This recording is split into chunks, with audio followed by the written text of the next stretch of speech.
हमारे सत्र में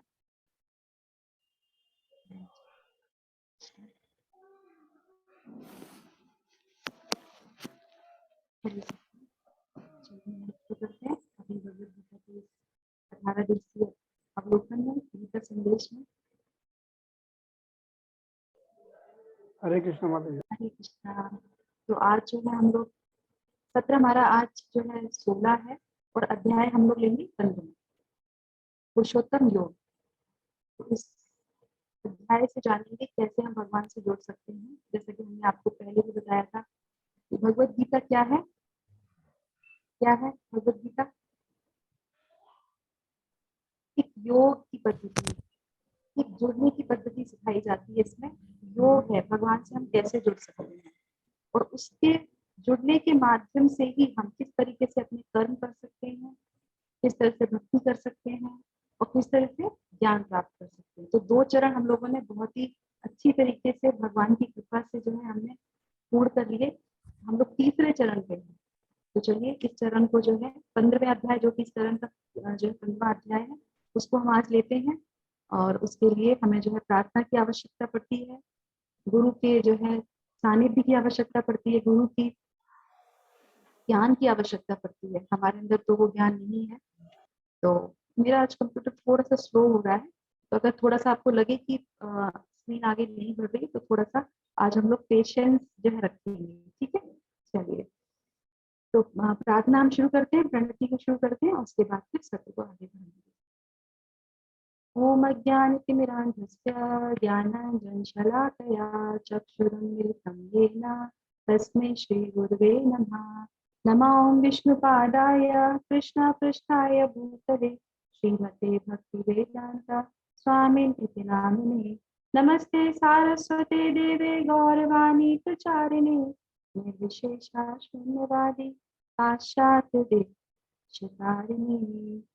जय श्री कृष्णा चैतन्य प्रभु नित्यानंदा श्री अद्वैत गदाधर श्रीवासादि गौर भक्तवृंदा। हरे कृष्णा कृष्णा कृष्णा हरे हरे, हरे राम राम राम हरे हरे।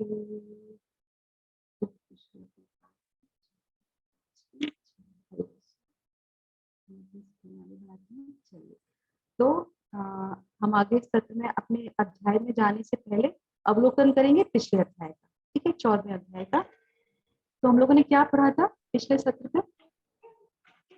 यहाँ पे जो है भगवान बताते हैं जीवात्मा का प्रकृति के संग कैसे होता है, किस माध्यम से होता है। वो 1 से लेकर 4 तक के श्लोकों में हमने जाना था। और उसके बाद फिर भगवान बताते हैं कि कौन से 3 गुण हैं जो जीवात्मा को बांधते हैं। तो हम लोग को बहुत अच्छे से जाना था इसको, 5 से लेकर 9 तक में। तो आप लोगों से मेरा अनुरोध है, जो भी माता जी हैं प्लीज अपने आप को म्यूट रखिए। Vedant Prabhu, can you make me host please, so I can also. आप बार बार फिर कुछ को करेंगे या फिर आप बंद रखिए सबका। ठीक है, बीच में बहुत डिस्टर्बेंस होता है। तो उसके बाद फिर जो है 10 से लेकर 20 तक के श्लोकों में, 10 श्लोकों में गुणों के कार्य जाने थे हमने, उनका प्रभाव जाना था और उसके बाद उसका परिणाम भी जाना था। और उसके बाद जो है 3 प्रश्न जो है अर्जुन ने पिछले अध्याय में पूछे थे और उसके बाद फिर जो है भगवान उनको बताते हैं कि किन गुणों से जो है गुणातीत बना जाता है, इससे हम कैसे निकल सकते हैं। गुणातीत के लिए हमने आप लोगों को बताए भी के सारे गुण। और भगवत गीता में एक यही अध्याय नहीं, आपने शुरू से देखा होगा, 2 अध्याय में, 5 अध्याय में, 12वें अध्याय में, 6 अध्याय में, 13वें अध्याय में, अब जो है आगे कल 16वें अध्याय उसमें भी आएगा। तो बहुत सारे गुणों का वर्णन हुआ है पूरे भगवत गीता में। क्यों? क्योंकि ये हमारे व्यक्तित्व को बनाते हैं। व्यक्तित्व को बनाएंगे तो ही तो हम कोई कार्य कर सकते हैं, कोई हम कर्म कर सकते हैं। कर्म को योग में बदलते कैसे हैं? अगर गुण नहीं होंगे तो कैसे बदलेंगे? ज्ञान नहीं होगा तो कैसे बदलेंगे? तो यही भगवत गीता हमें सिखाती है ना। इसीलिए इतने सारे गुण हैं, इतने सारे गुण हैं। एक भी गुण अगर हमारे अंदर आ जाए तो हमारा जो है जीवन सफल हो जाएगा। ठीक है, तो ये हमने जाना हमारे पिछले। ठीक है, आगे बढ़ते हैं। तो 15वें अध्याय का अवलोकन कर लेते हैं एक्रोनिम से। होम इसका नाम है, नाम से ही जो है पता चल जाता है। H से 1 से लेके 5 तक में पहले जो खंड रहेगा उसमें, O से जो है 6 से लेके 11 तक, M से मतलब जो है 12 से लेके 15 तक, और फिर E में 16 से लेके 20 तक। छोटा अध्याय है ये, ज्यादा बड़ा अध्याय नहीं है, पर ये अध्याय जो है थोड़ा सा, क्योंकि अभी हमारा स्तर बढ़ता जा रहा है ज्ञान में, हम अंदर जाते जा रहे हैं और स्तर जो है बढ़ता जा रहा है भगवत गीता का। इसीलिए ये जो जितनी भी ज्ञान वाली जो भगवान ने ज्ञान बताया है, थोड़ा सा जिसको बोलेंगे ना टफ है, थोड़ा सा स्तर इसका डीप है। तो ये इन्होंने आखिरी में बताया कि पहले इनसे जुड़ी हुई कई चीजें उन्होंने जो है जो भी विषय थे वो सारे उन्होंने छुए हैं, हर हर चैप्टर में, हर अध्याय में वो सारे विषय को छूते हुए गए हैं, जिससे कि आपको ये ना लगे कि ये नया शब्द कहाँ से आ गया। वही शब्द हैं, वही विषय वस्तु है, पर उसको डिटेल में करते करते और अलग अलग तरीके से, एक ही विषय वस्तु को 5 विषय वस्तु है टोटल, उन्हीं 5 विषय वस्तुओं को अलग अलग तरीके से समझाया है, अलग अलग माध्यम से। क्यों? क्योंकि हम सब लोग जो हैं कितने पुरुष, जो हमारे जो जीवात्माएं हैं, उनकी कितनी बताइए कैटेगरी, हमने आपको बताया था ना, कितनी कैटेगरी है, कौन बताइए कितनी कैटेगरी है, जल्दी बताइए। यो योनिया है ना, तो मनुष्य योनि कितनी कैटेगरी, कितना कितना उसका 4 लाख। 4। यस, तो इतनी सारी हैं, तो सबकी बुद्धि अलग, सबकी जो है स्तर अलग है सबका, है ना। तो इसीलिए हमारे समझने में भी वो स्तर काम करता है इस तरीके से, है ना। तो इस तरीके से हमारे सबके हाथ पैर वही रहते हैं, चेहरा वैसा ही लगेगा, सब कुछ एक जैसा है, पर क्या है, बुद्धि का स्तर अलग है, चेतना का स्तर अलग है, मानसिकता का स्तर अलग है, कार्य करने का ढंग अलग है, गुण अलग है, यही हमें भिन्नता दिलाते हैं। ठीक है, चलिए। तो पिछले अध्याय में उन्होंने 5 प्रश्न पूछे भगवान से। बोले उन्होंने कि भौतिक प्रकृति के गुण क्या है, और उसके बाद वे कैसे कार्य करती है, वे जीवात्मा को कैसे बांध लेती है, उनसे मुक्त कैसे हुआ जा सकता है। तो ये हम लोगों ने सारी चीजें जानी थी पिछले अध्याय में। अब इस अध्याय में अर्जुन फिर से जो है पूछेंगे, क्या क्या पूछेंगे आप ध्यान दीजिए। क्या सभी जीवात्माएं कारागार में होती हैं? क्योंकि हमने जाना था पिछली बार, ये एक्चुअली जो सेक्शन चल रहा है वो कारागार का ही चल रहा है ना। ये पूरा जो भौतिक संसार है वो कारागार है, तो उस हिसाब से तो वो कहते हैं कि सभी लोग इस कारागार में होते हैं। क्या कृष्ण भी कैद में है, जो मेरे सामने खड़े हैं, क्योंकि बात तो उन्हीं से हो रही है, तो उनसे पूछते हैं क्या कृष्ण भी कैद में है। और उसके बाद, क्योंकि बहुत से लोग भगवान कृष्ण को हमारे जैसा मानते हैं कि वो आए थे, उनका जन्म हुआ था, तो ये सारी चीजें जब भगवत गीता हम पढ़ते हैं तो ये सारे जो है संदेह हमारे मिट जाते हैं। फिर उसके बाद कि जो जेल से आसक्त हो गया उसका क्या, जैसे अभी हम लोग जेल में हैं और हमें पता ही नहीं कि हम जेल में हैं, और हमें इतनी आसक्ति हो जाती, तो जब आसक्ति हो जाती तो फिर उसका क्या, तो उसके बारे में पूछते हैं। और उसके बाद फिर जो है स्वतंत्रता का मार्ग कहाँ से पता चलेगा, अगर हमें यहाँ से निकलना है, स्वतंत्र होना है, तो मार्ग कैसे पता चलेगा। वही जो है बातें, जो बातें पीछे पूछी थी उन्हीं का और डिटेल में वो पूछ रहे हैं, ऐसा कुछ नया नहीं है, पर और डिटेल में पूछ रहे हैं, तो भगवान उनको और अलग तरीके से और डिटेल में बताएंगे इस अध्याय में। ठीक है, चलो। अब आपको स्क्रीन पे दिख रहा है, ये क्या है बताइए, आप लोग सब जानते हैं, है ना। हमारे किला फोर्ट। हम्म, किला फोर्ट। किला, ओ very good, Lal Qila. Lal Qila. Red ये लाल किला तो फोर्ट। नहीं है ये ये लाल आगे किला का नहीं है, किला तो है पर लाल किला नहीं है, अगर आप दिल्ली गए हैं तो। किला आगरा है। फोर्ट। आगरा फोर्ट है, करेक्ट, जिसने भी बोला बहुत बढ़िया बोला आगरा फोर्ट है ये। चलिए, तो ये फोर्ट की पिक्चर थी। तो अब देखिए इसमें ये क्या है, और क्या इसे कैद खाने के रूप में लाया जा सकता है, ये तो आपने बता दिया कि ये आगरा का फोर्ट है। चलिए आगरा को यहाँ से निकाल देते हैं, फोर्ट है, क्या फोर्ट को, क्या किले को कैद खाने के रूप में यूज कर सकते हैं, आप बताइए मुझे, आप जो है यस हाँ जी। लाया जा सकता है। अंदर ऐसे बना है हाँ, बहुत बढ़िया, लाया जा सकता है। दिन की तरह। यस, बिल्कुल सही बात है, किला है, दुर्ग है, हाँ इसे लाया जा सकता है, और पहले भी ऐसे हुए हैं। क्यों? क्योंकि इनकी दीवारें इतनी बड़ी होती हैं, आजू बाजू में कोई स्थान, सब रिक्त स्थान होता है, बहुत दूर बनाए जाते हैं, और इसमें से संभावनाएं कम होती हैं कि जल्दी से कोई प्रवेश कर सकता है या इसमें से कोई बाहर आ सकता है, ये संभावनाएं थोड़ी सी कम होती हैं इसकी, जब तक पूरी जानकारी नहीं होगी किले में तो आप उसमें जल्दी से अंदर जाके उसको बाहर निकल नहीं सकते। तो एक उदाहरण के लिए मैंने आपको यहाँ पे दिखाया, ये एक जो है महाराष्ट्र का एक किला है जो अंग्रेजों ने जो है, क्योंकि किलों की हालत तो वही है कि मेंटेन नहीं करेंगे तो उसको नहीं कर पाएंगे, तो उन्होंने इसको जेल खाने की तरह ही यूज किया, कैद खाने की तरह, क्योंकि बहुत दूर है। तो इस तरह से आप पिक्चर में देख सकते हो, तो ऐसा हुआ है इतिहास में, ये वर्णित है। चलिए अब हम आपसे थोड़ा सा प्रश्न पूछेंगे। पिछले अध्याय में हमने इसके बारे में चर्चा की थी, पर यहाँ पे फिर से हम आपसे थोड़ा सा बात करेंगे और फिर अपने अध्याय को आगे बढ़ाएंगे, ठीक है। थोड़ा सा पीछे से लेके चलने से चीजें जल्दी समझ में आती है। तो यहाँ पे जो है कारागृह जो है, ये पूरा जगत कारागृह के रूप में है, भौतिक जगत जिसको बोलते हैं दुर्ग, कारागृह। अब यहाँ पे बंदी कौन है आप बताइए, इसमें बंद कौन है? बहुत सिंपल सिंपल से हैं जो हम पढ़ चुके हैं। अपन लोग हम सब हैं, यस। और इसको दूसरी भाषा में बोलेंगे तो क्या बोलेंगे? भगवत गीता की भाषा में क्या बोलेंगे? कारागृह जीव। बंदी कौन है? जीवात्मा है, जीव है ना। हाँ, वेरी नाइस। तो जीवात्मा है इसमें बंद। वर्दी क्या है? सबकी होती है ना, एक ड्रेस कोड होता है, तो जेल का भी एक ड्रेस कोड होता है। शरीर शरीर शरीर शरीर, वेरी नाइस, बहुत बढ़िया। तो अभी समझ में आ रहा है कि भगवत गीता समझ में आ रही, कुछ चीजें तो आनी चाहिए ना। बहुत सुंदर। ओके, अभी जल्दी जल्दी से फटाफट जो है, बेड़ियां क्या है? 3 गुण है। ओमकार प्रभु फटाफट आंसर दे रहे हैं। ओके, द्वारपाल कौन, कारापाल कौन है? यो जो परमात्मा।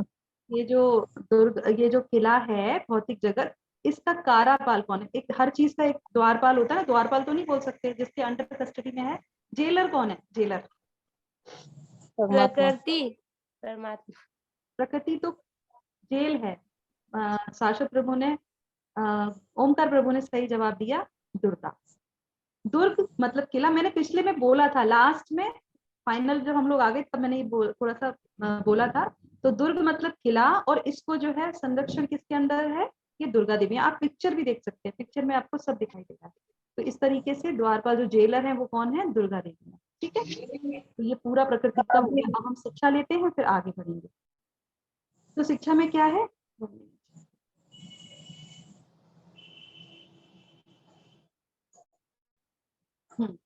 तो किसी भी स्थान का उससे जुड़ा एक उद्देश्य होता है जिसके लिए वह स्थान बना होता है।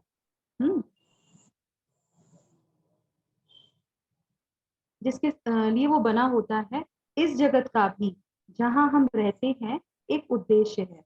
जहाँ हम सब लोग रहते हैं भौतिक जगत में, इसका भी एक उद्देश्य है, और उसे जानने पर ही हम वह कार्य कर पाएंगे जिसके लिए हम यहाँ पर आए हैं। ये ज्ञान हमें ज्ञान सेक्शन में मिल रहा है। बहुत इंपॉर्टेंट ज्ञान है कि हम किस लिए यहाँ पे आए हैं, क्यों आए हैं। ये जो पूरा बहुत अच्छा हमें दिखता है, सब कुछ है, भगवान ने सब कुछ दिया है, पर ये हम तो हैं कारावास में ना, जेल में ही है। उद्देश्य क्या है? कारावास से बाहर निकलना है कि नहीं निकलना है, कि यहीं पे रहना है। तो वो सारी चीजें हमें पता होनी चाहिए जो हमें भगवत गीता में सिखाते हैं। अब आ जाते हैं आज के अध्याय के पहला श्लोका नंबर 1। भगवान क्या कहते हैं? ऊर्ध्वमूलमधः शाखम् अश्वत्थं प्राहुरव्ययम् छन्दांसि यस्य प्राणानि यस्य यस्तं वेद स वेदवित्। अब भगवान यहाँ पे बताना शुरू करते हैं कि कहा जाता है कि एक शाश्वत अक्षत वृक्ष है जिसकी जड़ें तो ऊपर की ओर हैं और शाखाएं नीचे की ओर। ऐसा पेड़ कहीं देखा है? और तथा उसकी पत्तियां जो हैं वो वैदिक स्रोत हैं। जो इस वृक्ष को जानता है वो वेदों का ज्ञाता है। भगवान एक श्लोक में अर्जुन को पूरा सब कुछ बता देते हैं, पर आपको समझ में नहीं आएगा, हमको भी समझ में नहीं आता। अर्जुन को समझ में आ गया एक ही श्लोक में, पर हमको नहीं समझ में आएगा, इसलिए हम उसको थोड़ा सा समझाने की प्रयास करेंगे। हाँ, तो वो क्या कहते हैं कि एक शाश्वत वृक्ष है जिसको बोलते हैं अश्वत्थ वृक्ष। उन्होंने वृक्ष भी एक छांट के बताया है, ऐसा नहीं कि कोई भी वृक्ष बता दिया। और इसकी जड़ें तो आपको चित्र में आप देख लोगे, ये मैंने डाला था, तो आपको बताइए, आप बता, मैं पूछ लेती हूँ आपसे, कौन सा सबसे छोटा श्लोक अध्याय है हमारा? 12 and 15, 12 और 15। 12 यस, 12 और 15 हमारे श्लोक जो है छोटे हैं, पर ये छोटे हैं, पर ये बहुत ज्यादा ज्ञानवर्धक जो है अध्याय हैं। इनमें सबसे ज्यादा ज्ञान दिया जाता है। हर सेक्शन का ये जो है ज्ञान का सबसे गहरा जो है अध्याय है, जिसको समझ लेने से सब कुछ समझ में आ जाता है। तो देखिए यहाँ पे आपको मैं एक चित्र दिखा रही हूँ जिसमें आप देख सकेंगे, भगवत गीता में भी आपको ये पेड़ दिखने को मिल जाता है। अगर आपके पास as it is Bhagavad Gita है तो शुरू में आपको ये वृक्ष दिख जाएगा। तो ये जो है अश्वत्थ वृक्ष है, और इसमें आप देख सकते हैं, आपको ये पता नहीं चलेगा कि शाखाएं नीचे से ऊपर जा रही है कि ऊपर से नीचे आ रही है। आपने ये देखा है ना, कौन सा पेड़ है? बरगद का पेड़ है ना, बेनिन ट्री जिसको बोलते हैं। और इसका प्रतिबिंब भी आप देख रहे हैं, रिफ्लेक्शन भी आप देख रहे हैं वहां पे। तो भगवान क्या कहते हैं कि ये जो आपका जो भौतिक जगत है ये रिफ्लेक्शन है, ये ओरिजिनल ट्री नहीं है। क्यों? नीचे वाला, तो नीचे वाले में क्या दिख रहा है आपको? जड़ें ऊपर दिख रही हैं और पत्ते नीचे दिख रहे हैं। तो इस तरीके से ये जो है प्रतिबिंब है, जहां पे हम रहते हैं, ओरिजिनल नहीं है, सिर्फ प्रतिबिंब है। और हम प्रतिबिंब में कितने खुश रहते हैं, तो इसको थोड़ा सा और डिटेल में हम समझेंगे। अब प्रश्नोत्तर से मैं आपको समझाऊंगी। अब ये उल्टा क्यों है? उल्टा क्यों है? क्योंकि ये आध्यात्मिक जगत, जो वास्तविक जगत है, उसका प्रतिबिंब है। तो प्रतिबिंब हमेशा उल्टा ही दिखेगा आपको। आप अगर पानी में देखेंगे तो आपको उल्टा दिखेगा रिफ्लेक्शन, है ना। तो ये जगत भौतिक जगत का प्रतिबिंब है, इसीलिए उल्टा दिखता है। पहला क्वेश्चन आंसर आ गया। दूसरा, सतह क्या है? अगर ये वृक्ष है तो सतह क्या है, कहाँ से है? तो सतह दिख रही है आपको, यहाँ पे बीच में आप ये जो लाइन देख रहे हैं, उसके नीचे जो सतह है उसमें वाटर दिख रहा है आपको, पानी दिख रहा है, क्योंकि पानी में ही तो प्रतिबिंब दिखेगा आपको। प्रतिबिंब कहाँ देख सकते हैं? पानी में देख सकते हैं। तो ये जो पानी दिख रहा है, ये है जीव की स्वतंत्रता। जो इसकी इच्छा होती है ना, वो इसकी सतह है, इस वृक्ष की सतह है। जो वाटर आपको दिख रहा है, जो सतह है जो इसकी बनाई हुई है, वो ठीक है। तीसरा, अश्वत्थ ही क्यों लिया? ये जो वृक्ष है किसी का भी ले सकते थे, नीम का ले सकते थे, आम का ले सकते थे, किसी का भी ले सकते थे, केले का ले सकते थे। क्यों अश्वत्थ वृक्ष को लिया? बताइए क्यों लिया? क्योंकि इसमें जटाएं नीचे लटकी हुई है ना, इसलिए। क्योंकि ये बहुत जटिल है। आपने देखा होगा आंधी तूफान आते हैं तो बहुत से पेड़ गिर जाते हैं पुराने पुराने, पर जो बरगद का पेड़ होता है वो जल्दी नहीं गिरता, नहीं गिरेगा वो। क्यों? क्योंकि उसकी जड़ें एक नहीं होती हैं, बहुत सारी जड़ें होती हैं, और इतना जटिल होता है, इतना स्ट्रांग होता है। बेंगलोर में तो मैं जब शुरू शुरू में आई थी तो मैं गई थी देखने के लिए, तो बहुत पुराने पुराने वृक्ष हैं बरगद के, बहुत ही पुराने। अगर आप लोग वहां गए होंगे, वेद व्यास जी ने जहाँ पे श्रीमद् भागवतम बोली थी, वहां पे भी वो अभी भी वृक्ष स्थापित है, जो उस समय हाँ, यहाँ पे। हाँ वहाँ पे है। हाँ, वो वृक्ष अभी भी है। तो इस तरीके से ये जो वृक्ष है बहुत जटिल है। तो और भौतिक और 3 गुणों का बंधन भी कुछ ऐसा ही है, जटिल है। इसीलिए इस वृक्ष को लिया है। क्यों? क्योंकि हम जहाँ भौतिक जगत में है, ये भी इतना जटिल है, इसका बंधन इतना सख्त है कि इसको जो है जल्दी से हम काट नहीं सकते, ये जल्दी से गिर नहीं सकता। गुणों का जो बंधन है, हमने पिछले अध्याय में जाना था, उसके कारण। देखिए आप जटिल आप देख सकते हैं, आपको एक जड़ नहीं दिख रही होगी, कितनी सारी जड़ें दिख रही होंगी अगर आप कभी गए होंगे। और जो माताएं जाके बरगद की पूजा करती हैं, फेरी लगाती हैं, कलावा बांधती हैं पति की लंबी उम्र के लिए, तो अब की बार जब जाएं भगवत गीता पढ़ के, तो उनसे प्रार्थना कीजिए कि भगवान, इस बरगद रूपी जिस संसार में हम बंधे हुए हैं, हमें भी यहाँ से मुक्त कीजिए। पति की उम्र तो मांगिए, बिल्कुल मांगिए, लंबी उम्र मांगिए उनकी, पर ये भी मांगिए कि हम यहाँ से निकल के बाहर जाएं, क्योंकि जिस तरह से हम इसमें बंधे पड़े, ये हमें भगवत गीता में सीखने को मिलता है ना। चलिए, तो इस तरीके से ये प्रश्न हो गए। अब इसमें आता है कि शुरुआत कहाँ से हुई, पहली जड़ कौन सी थी। मतलब ये वृक्ष तो दिखा, तो एकदम से सारी शाखाएं तो नहीं आई, सारी जड़ें तो नहीं आई, एक पहली जड़ तो आई होगी ना। तो पहली जड़ क्या है इस वृक्ष की? वो है ब्रह्मा जी का लोक। तो सबसे पहले, नहीं कृष्णा नहीं, सुनिए, तो कृष्णा बता रहे हैं कि कहाँ से ये शुरू हुआ, भौतिक संसार, भौतिक जगत। तो पहला जो जड़ था, जहां से शुरुआत हुई है, वो है ब्रह्मा जी का लोक। ब्रह्मा जी का लोक भी इसी में आ जाता है, कोई भी इससे परे नहीं है। देखिए आप महानता देखिए, कोई भी इससे परे नहीं है, उनसे बच के कोई नहीं जा सकता, सब उसी कैटेगरी में आ जाते हैं, बस लोगों का स्तर ऊपर है। उसके बाद जो है नेक्स्ट प्रश्न होता है कि शाखाएं क्या हैं। जो इसकी शाखाएं हैं विशाल विशाल, वो क्या है? वो विभिन्न सारे लोक हैं, प्रजातियां हैं, क्योंकि हम लोग जो है विभिन्न प्रजातियों में है। और अलग अलग तरीके से इसकी शाखाओं के रूप में ये सारे लोक हैं, चाहे ऊपर के लोक हो चाहे नीचे के लोक हो, ये सब इसके वृक्ष की शाखाएं हैं। भगवान का समझाने का तरीका कितना अच्छा है, देखिए आप, एक वृक्ष से उन्होंने पूरे जगत को समझा दिया, बस हमें समझने में थोड़े परेशानी हो जाती है। पत्तियां क्या है, इस वृक्ष की जो पत्तियां हैं वो क्या है, वेद का कर्म कांड विभाग है। ये बहुत डिटेल वाली चीजें हैं, सारा वेदों में जो है 99% जो है कर्म कांड ही बताया जाता है, तो वो सारा जो है वेदों का जो है कर्म कांड विभाग वो इसकी पत्तियां हैं। और इस वृक्ष का फल क्या है, इस वृक्ष का जो फल है वो है धर्म अर्थ काम मोक्ष। हम लोग इसी में तो फंसे रहते हैं, इसी फल को लेने के लिए ही हम बने रहते हैं। धर्म अर्थ काम मोक्ष, आप सब जानते होंगे इसके विषय के बारे में, तो ये इसके फल हैं। अब प्रश्न आता है कि वृक्ष का पोषण कैसे होता है, ये वृक्ष है सब कुछ है, इसको पोषित कैसे होता है, ये बहुत इंटरेस्टिंग है।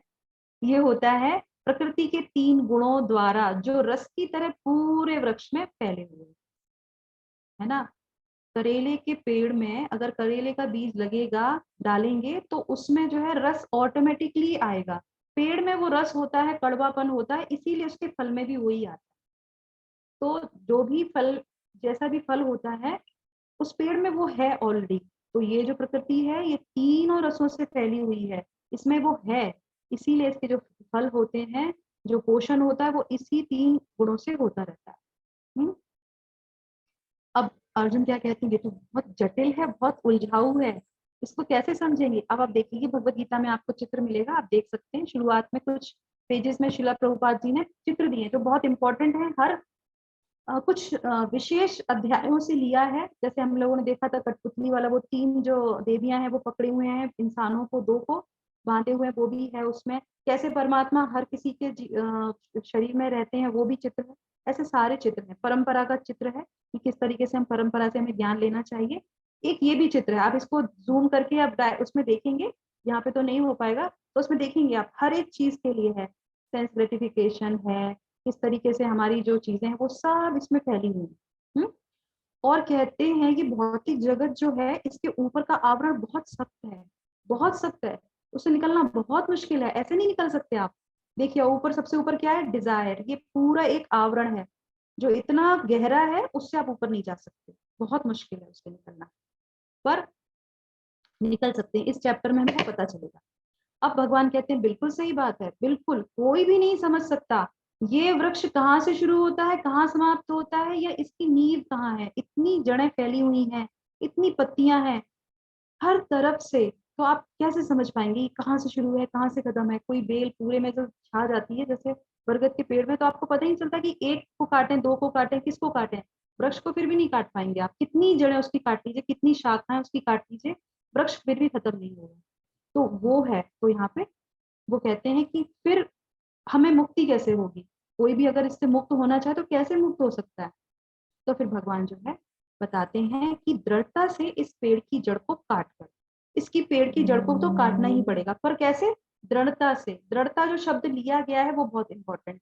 हम कोई भी ज्ञान लेते हैं, इस कान से सुनते हैं, उसमें निकाल देते हैं।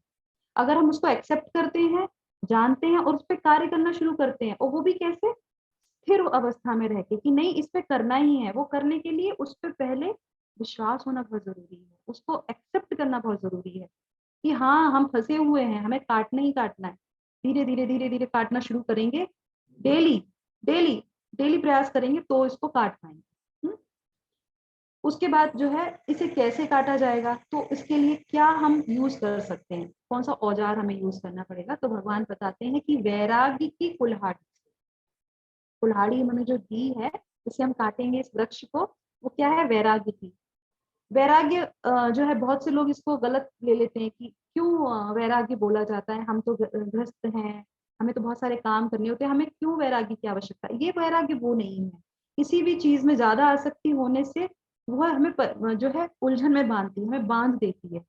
तो ये वो वैराग्य नहीं है जो हम लोग समझते हैं, हम हमेशा वैराग्य को गलत तरीके से समझते हैं। पर हमने अभी भगवत गीता में समझा कि वैराग्य क्यों जरूरी है। प्रभु जी ने लिखा है कि डिसिप्लिन बहुत जरूरी है। यस, किसी भी चीज में ज्यादा आसक्ति होने से फिर वो हमें खींच के ले जाती है, तो हमें वहां पे रुकना है। जैसे मान लीजिए फॉर एग्जाम्पल अगर हम फोन पे हैं, फोन के एडिक्ट हो गए, हमें अननेसरी हम अपना टाइम उसमें वेस्ट कर रहे हैं, तो वहां से हमें वैरागी लेना जरूरी है, वो हमारे लिए कंपलसरी बन जाता है। इसीलिए हम लोगों ने जो पिछले सत्र में जो लिस्ट बनाई थी, तो हमें पता चलता है कि हम किस श्रेणी में आते हैं, कौन से ऐसे काम है जो हमें नहीं करने चाहिए, तो वो वहां से हमें वैरागी ले लेना चाहिए, तुरंत तुरंत एक्शन करना चाहिए उस पर। तो ये कुल्हाड़ी जो है उसमें माननी आवश्यक। अब क्या होता है, जब कभी हम लोग करते हैं तो हमारा वैरागी कैसा, फल्गु वैरागी जैसा, वैरागी तो आता नहीं पूरी तरीके से। कोई व्यक्ति जब खत्म होता है तो हम उसके साथ जाते हैं, थोड़ी देर रोते हैं और कहते हैं कुछ भी नहीं है संसार में, खाली हाथ आए थे खाली हाथ चले गए, सारा गीता का ज्ञान वहां पे आ जाता है, 2 मिनट में वैराग्य आ जाता है, और जैसे ही घर पे आके बात लेते हैं सारा वैराग्य धुल जाता है हमारा। दूसरे बार फिर उसी में लग जाते हैं, जो हम पहले करते आए थे सुबह से लेकर शाम तक, उसी में काम शुरू कर देते हैं, कभी भी मंथन नहीं करते उस पर। तो ये क्या होता है, ये जो वैरागी की जो कुल्हाड़ी है वो धीमी पड़ जाती है, आती है करते हैं पर वो जो है उसकी धार कमजोर हो जाती है। तो वो कहते हैं कि धार कैसे मजबूत करें, काटने के लिए धार तो मजबूत चाहिए ना, तो कैसे कर सकते हैं, तो वो कहते हैं ज्ञान और विवेक से, जिसका हम अभी ये पढ़ रहे हैं भगवत गीता में। ज्ञान और विवेक जो है इसको हमेशा आपकी जो है धार को तेज रखेगा। तो इसलिए, और इसे काटने के अब वो कहते हैं कि हम जहाँ रह रहे हैं तो उसको हम काट देंगे, चलो काट भी दिया, उसके बाद क्या होगा, आगे कहाँ हम कहाँ जाएंगे, इसके बाद क्या होगा, आगे क्या करना पड़ेगा, इसको हमें काट लेते हैं अगर ऐसा कुछ होता है तो वो फ्यूचर में पहले से पूछ रहे हैं कि क्या करना पड़ेगा, है ना, एक्शन लेने से पहले पता तो हो। तो उससे पहले एक प्रश्न आपके लिए, ये हम पढ़ चुके हैं, मैं आपसे इसलिए बार बार पूछ रही हूँ, ये हम पढ़ चुके हैं पहले भी, आप बताइए आप, ज्ञान और विवेक कैसे आता है। मैं आपसे आशा करती हूँ कि आप लोग सही उत्तर देंगे जो हम लोगों ने पढ़ा है उसके हिसाब से। सोल नहीं, आत्मा से। नहीं, भक्ति से, भक्ति से, आत्मा से कैसे आएगा, भक्ति से, भक्ति से, ओके, सत्संग से, ओके, अभ्यास से, अभ्यास से, शुद्ध भक्ति, सत्संग और अभ्यास से। चलिए आप लोग के आंसर बिल्कुल ठीक नहीं है। वेदों से। एक मिनट, मैं आपको एक वो देती हूँ, हिंट देती हूँ। हम लोगों ने 12वें अध्याय में पढ़ा था, अब बताइए। उस दिन मैंने क्लास अटेंड नहीं की थी। चलिए, जिसने अटेंड नहीं की थी वो छूट जाएगा। जिसने अटेंड की थी, जिसने नोट्स बनाए थे, वो तो बता सकता है। योगी, योगी। देखिए, फिर मैं आपको बताती हूँ, भगवान ने हमें बहुत सारा स्टेप बताए थे, अगर भक्ति योग पूरी तरीके से नहीं कर सकते तो एक स्टेप नीचे आ जाओ, अगर वो भी नहीं कर सकते फिर एक स्टेप नीचे आ जाओ। तो सबसे नीचे स्टेप में आने पे क्या बताया था उन्होंने, मेरा चिंतन करो, भगवान का चिंतन करते रहो। निष्काम कर्म, वेरी नाइस। ओमकार प्रभु, आपको अवार्ड मिलना चाहिए। इतने सारे लोगों में आपने सही बताया, यस, निष्काम कर्म। हाँ, हमने वहां यही पढ़ा था उस अध्याय में। तो वो अर्जुन जब पूछते हैं ना, आपको याद होगा, अर्जुन पूछते हैं कि ऐसे कैसे, आपको हम कुछ नहीं देंगे तो फिर कैसे ज्ञान मिल जाएगा। तो भगवान कहते कोई बात नहीं, जब निष्काम कर्म हम करते हैं तो भगवान हमारी कितनी सहायता करते हैं, आप इस बात से अंदाजा लगाइए। भक्ति योग में वो कंफर्म करते हैं कि तुम जो भी काम करो निष्काम करो, किसी के लिए भी करो निष्काम करो, मैं तुम्हें ज्ञान प्रदान करूंगा। ऐसे भगवान आपने कहीं देखे हैं क्या। हमें तो प्यार आ जाता है भगवान पे कि बताइए, दूसरे के लिए कर रहे हैं, भगवान कह रहे हैं हम तुम्हें ज्ञान देंगे, उनके लिए कर भी नहीं रहे जबकि सब कुछ उन्हीं का है, वो कहते कि मैं तुम्हें ज्ञान दूंगा। तो इस तरीके से ज्ञान और विवेक जो है भगवान ही हमें देते हैं अगर हम निष्काम कर्म योग करते हैं। ठीक है, तो ये हमारा हो गया। अब आगे बढ़ते हैं, हम लोग जो है भगवान यहाँ पे क्या बताते हैं इस वाले श्लोका में, वो हाँ, जैसे पिछले वाले में क्या था कि हाँ, इसे काटने के बाद आगे क्या करना है ना, तो उसी के आंसर में ये आता है। देखिए, तो भगवान यहाँ पे कहते हैं कि उस स्थान की खोज करो जहां जाकर लौटना न पड़े, जहां भगवान की शरण ग्रहण कर ली जाए। ऐसे स्थान को आपने पता चल गया, आपको ऐसा कोई स्थान है जहां भगवान की शरण हमें मिल जाए। परम धाम है। हाँ, देखिए, इससे पहले आपको भगवत गीता पढ़ने से पहले आपको कुछ चीजें देखिए नहीं पता चली होंगी। एक तो भगवान के धाम जाना है, अब भगवान के धाम जाना है तो ये हमारा गोलोक, गोलोक वृंदावन, यस, तो ये हमारा गोल बन गया, हमारा लक्ष्य बन गया। अभी तक भगवत गीता जब हम टच नहीं करते हैं तो हमें अपनी जिंदगी में अपनी जीवन में हमारा लक्ष्य ही नहीं पता होता है कि हमारा लक्ष्य है क्या, हम क्यों आए थे। इंजीनियर बनने आए थे, डॉक्टर बनने आए थे, एक गृहिणी बनने आए थे, क्या करने के लिए आए थे। हम आते हैं, जो हमें मिलता है हम करते चले जाते हैं, और भीड़ में जहाँ सारी भीड़ भाग के जा रही है हम उसी भीड़ में लग जाते हैं, भीड़ चाल में। चाहे वो कुएं में कूदने जा रहे हैं, हम सब उनके साथ कूदने चले जाते हैं, देखते ही नहीं है, सोचते ही नहीं कि क्या हो रहा है, सब लोग कहाँ जा रहे हैं। पर जो बुद्धिमान होते हैं वो सोचते हैं, प्रश्न पूछते हैं, अतो ब्रह्म जिज्ञासा जिसको बोलते हैं शास्त्रों में, उनके अंदर ये प्रश्न आता है कि क्यों आए। जैसे सूर्य प्रभु ने कई बार पूछा, तो हमने यही कहा कि धीरे धीरे आपको पता चल जाएगा।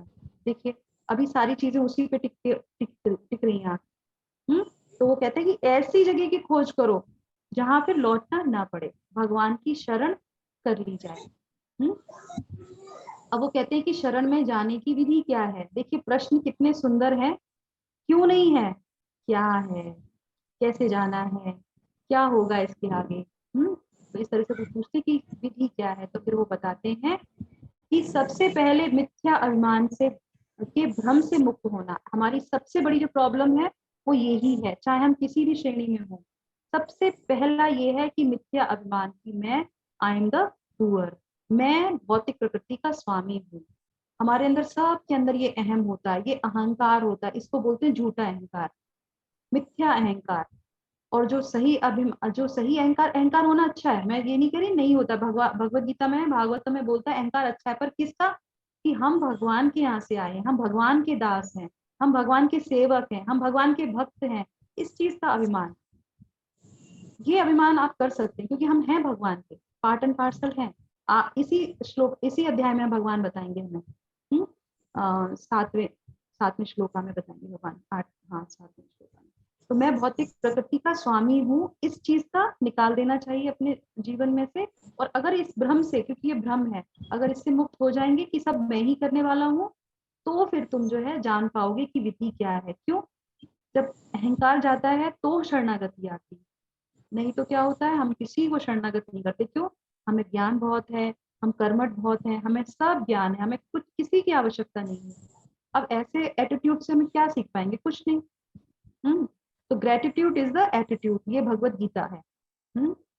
आगे भगवान क्या कहते हैं, निर्माण मोहा जित संग दोषा आध्यात्म नित्य विन्यवृत्त कामा।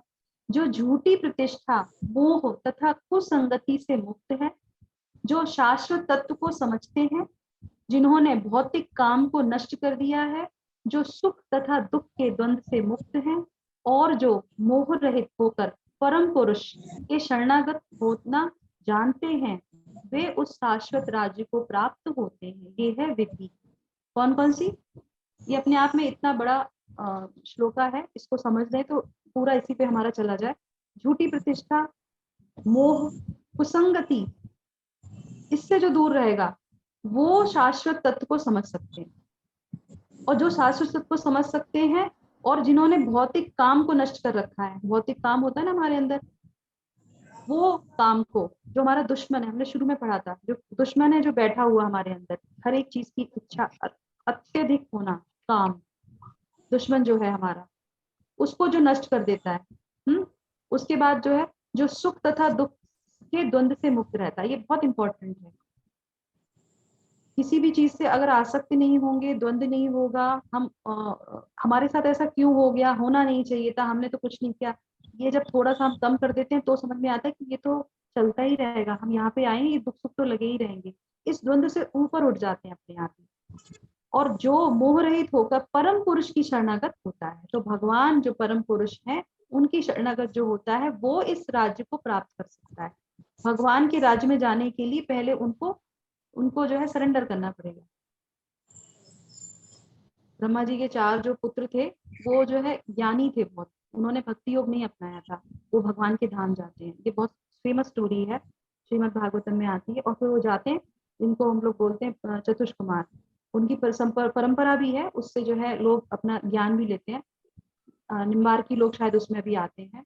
तो उसमें जो है वो जब जाते हैं परम धाम में, भगवान के धाम में, तो भगवान के 7 गेट हैं, उनको क्रॉस करते हैं, जय विजय उनके द्वारपाल हैं, वो मिलते हैं वहां पे। पर जैसे ही वो भगवान को देखते हैं, भगवान वहां पे आते हैं, भगवान के चरणों को देखते हैं, जैसे उनकी कुमकुम तुलसी की गंध उनको आती है, सिर्फ गंध ही आती है, उनकी मनोदशा चेंज हो जाती है, वो भगवान को शरणागत हो जाते हैं तुरंत भगवान को। तो शरणागत होने पे ही तो हम भगवान को पा पाएंगे, भगवान के धाम को जा पाएंगे। किसी भी घर में जाएंगे तो पहले उसके ओनर को जानना होगा, उसके मालिक को जानना होगा, उससे जान पहचान होगी, तभी तो हम उनके घर में प्रवेश कर पाएंगे, नहीं तो कैसे करेंगे। तो इस तरीके से शरणागत बहुत आवश्यक है।